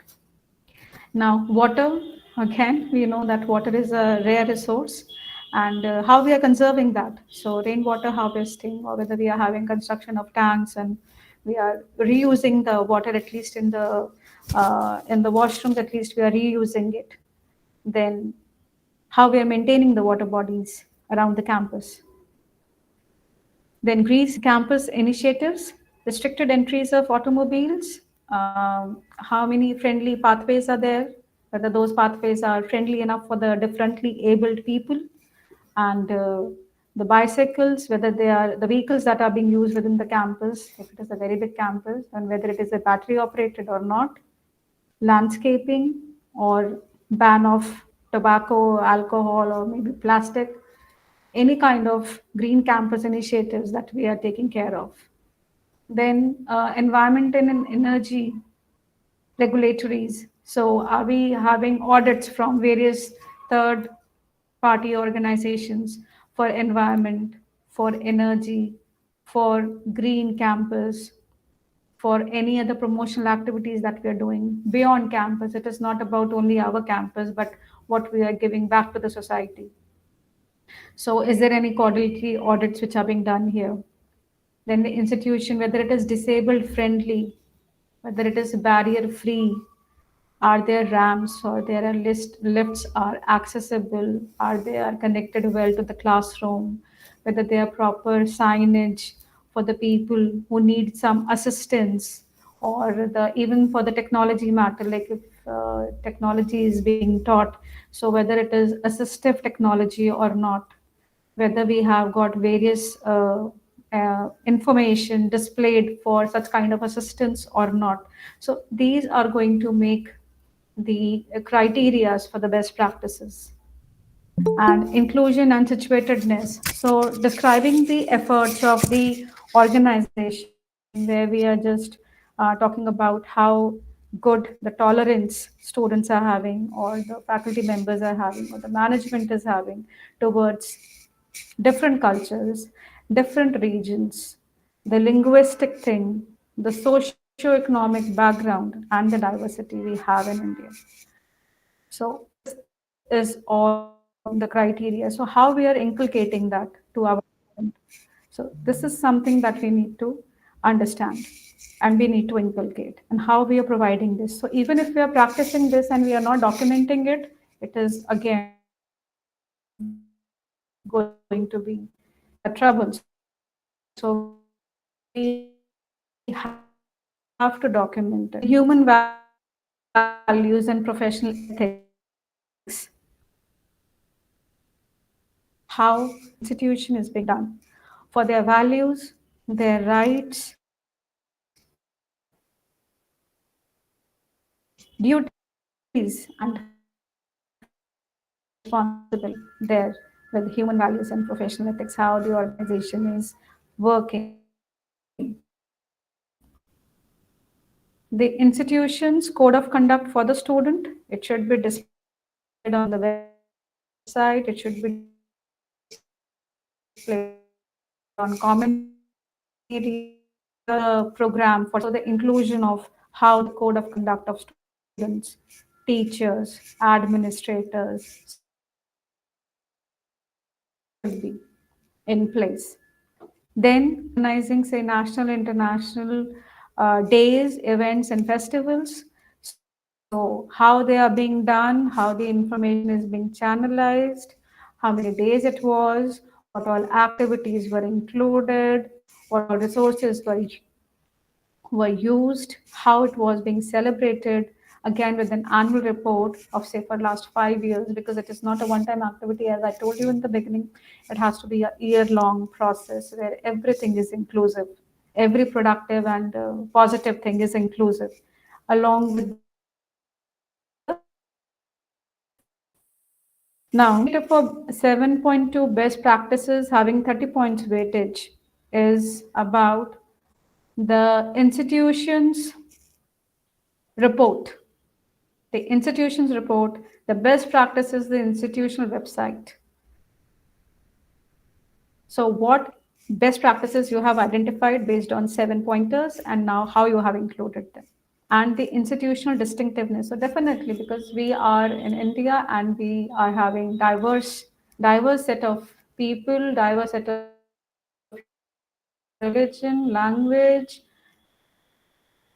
barriers. We have got so many parameters, and definitely we have got distinctiveness in all aspects. So how our institution is distinctive enough to other institutions with relevant information.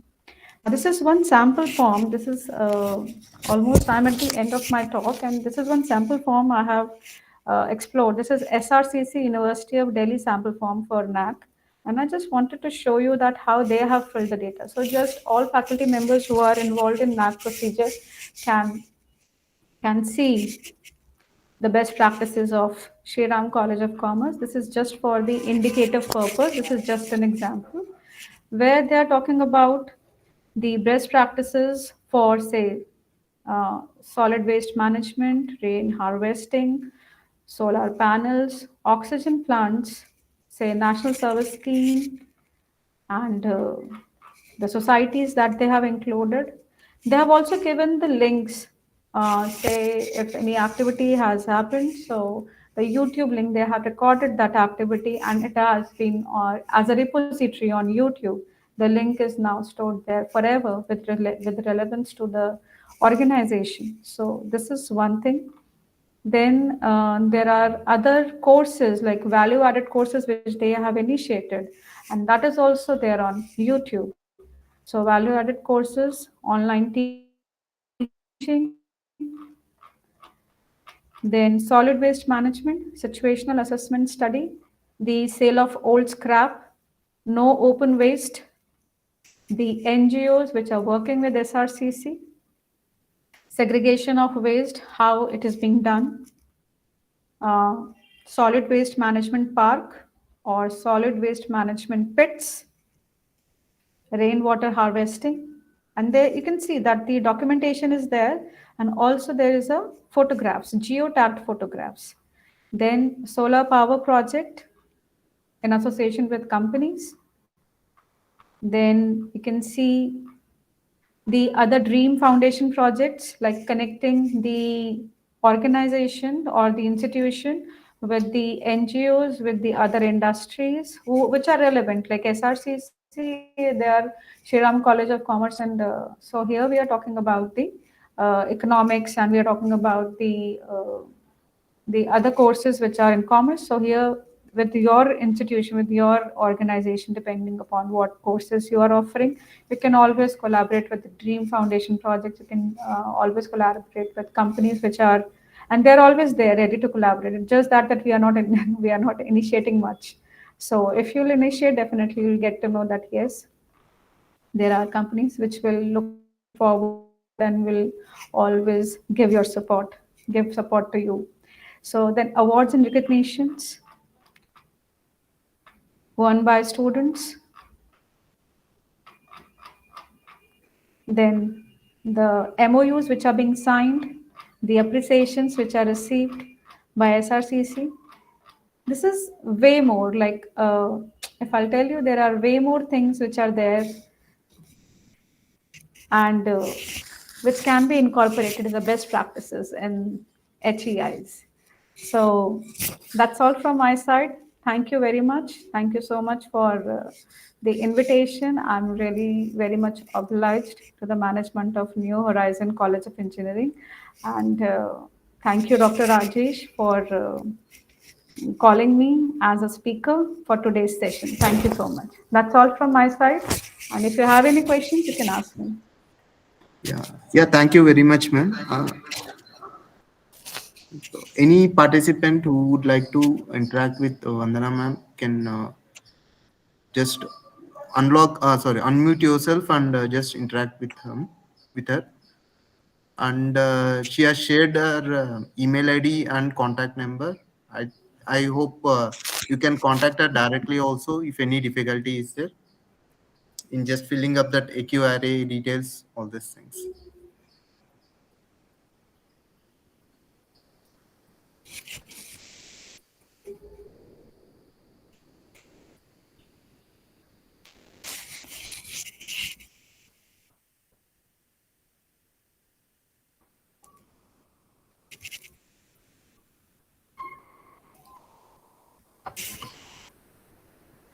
Thank you, Dr. Vandana, for taking out your time and joining us. I think it was truly an insightful and a detailed session on how we can truly, come up with the best practices and nurture the entire system. On behalf of New Horizon College, I would again like to thank you for taking your time out, and to all our participants who have been here since the morning. And students, I hope that all the three sessions were truly insightful and helpful for you, and you will be going back and probably implementing it again in your institutions. The feedback and the attendance link for this particular session will be shared in the chat box shortly. I request you to fill that before you leave the meet. And once again, Dr. Vandana, thank you all for joining the session and addressing this beautiful gathering here today. Thank you so much. Thank you. Thank you. So for all the participants, the link will be shared in the chat bot in a bit. I request you guys to please fill it and then leave the meeting. Can I leave now? Sorry, I could not.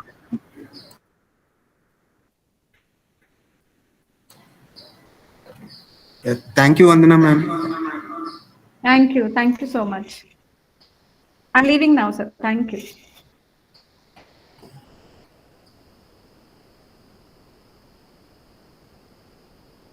Sharing the.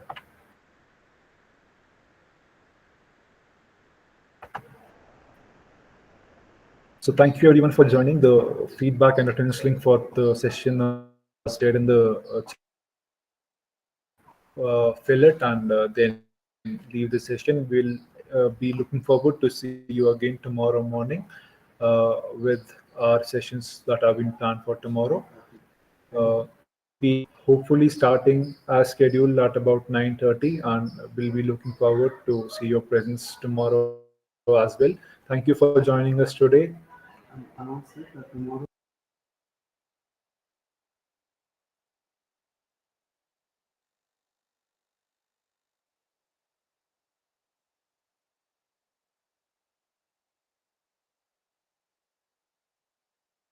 And Balmurugan. So just a quick update in terms of the schedule and the plan for tomorrow. There has been a slight variation in the order of the sessions. So the session that was planned to be held in the morning, which would be addressed by Dr. Uh, Balamurgan, will held in the afternoon after the lunch break at 2, and the session that was planned at 2 p.m. will be held in the morning. So this will be the plan for tomorrow. We'll start with the faculty capacity building session, and followed by the NAAC metrics and the NAAC metrics session 2 tomorrow in the afternoon. So thank you for joining us today. We'll be looking forward to see you tomorrow in the morning. And the link is there in the chat bot. We would request you to please fill it before leaving once again, and you can fill the form.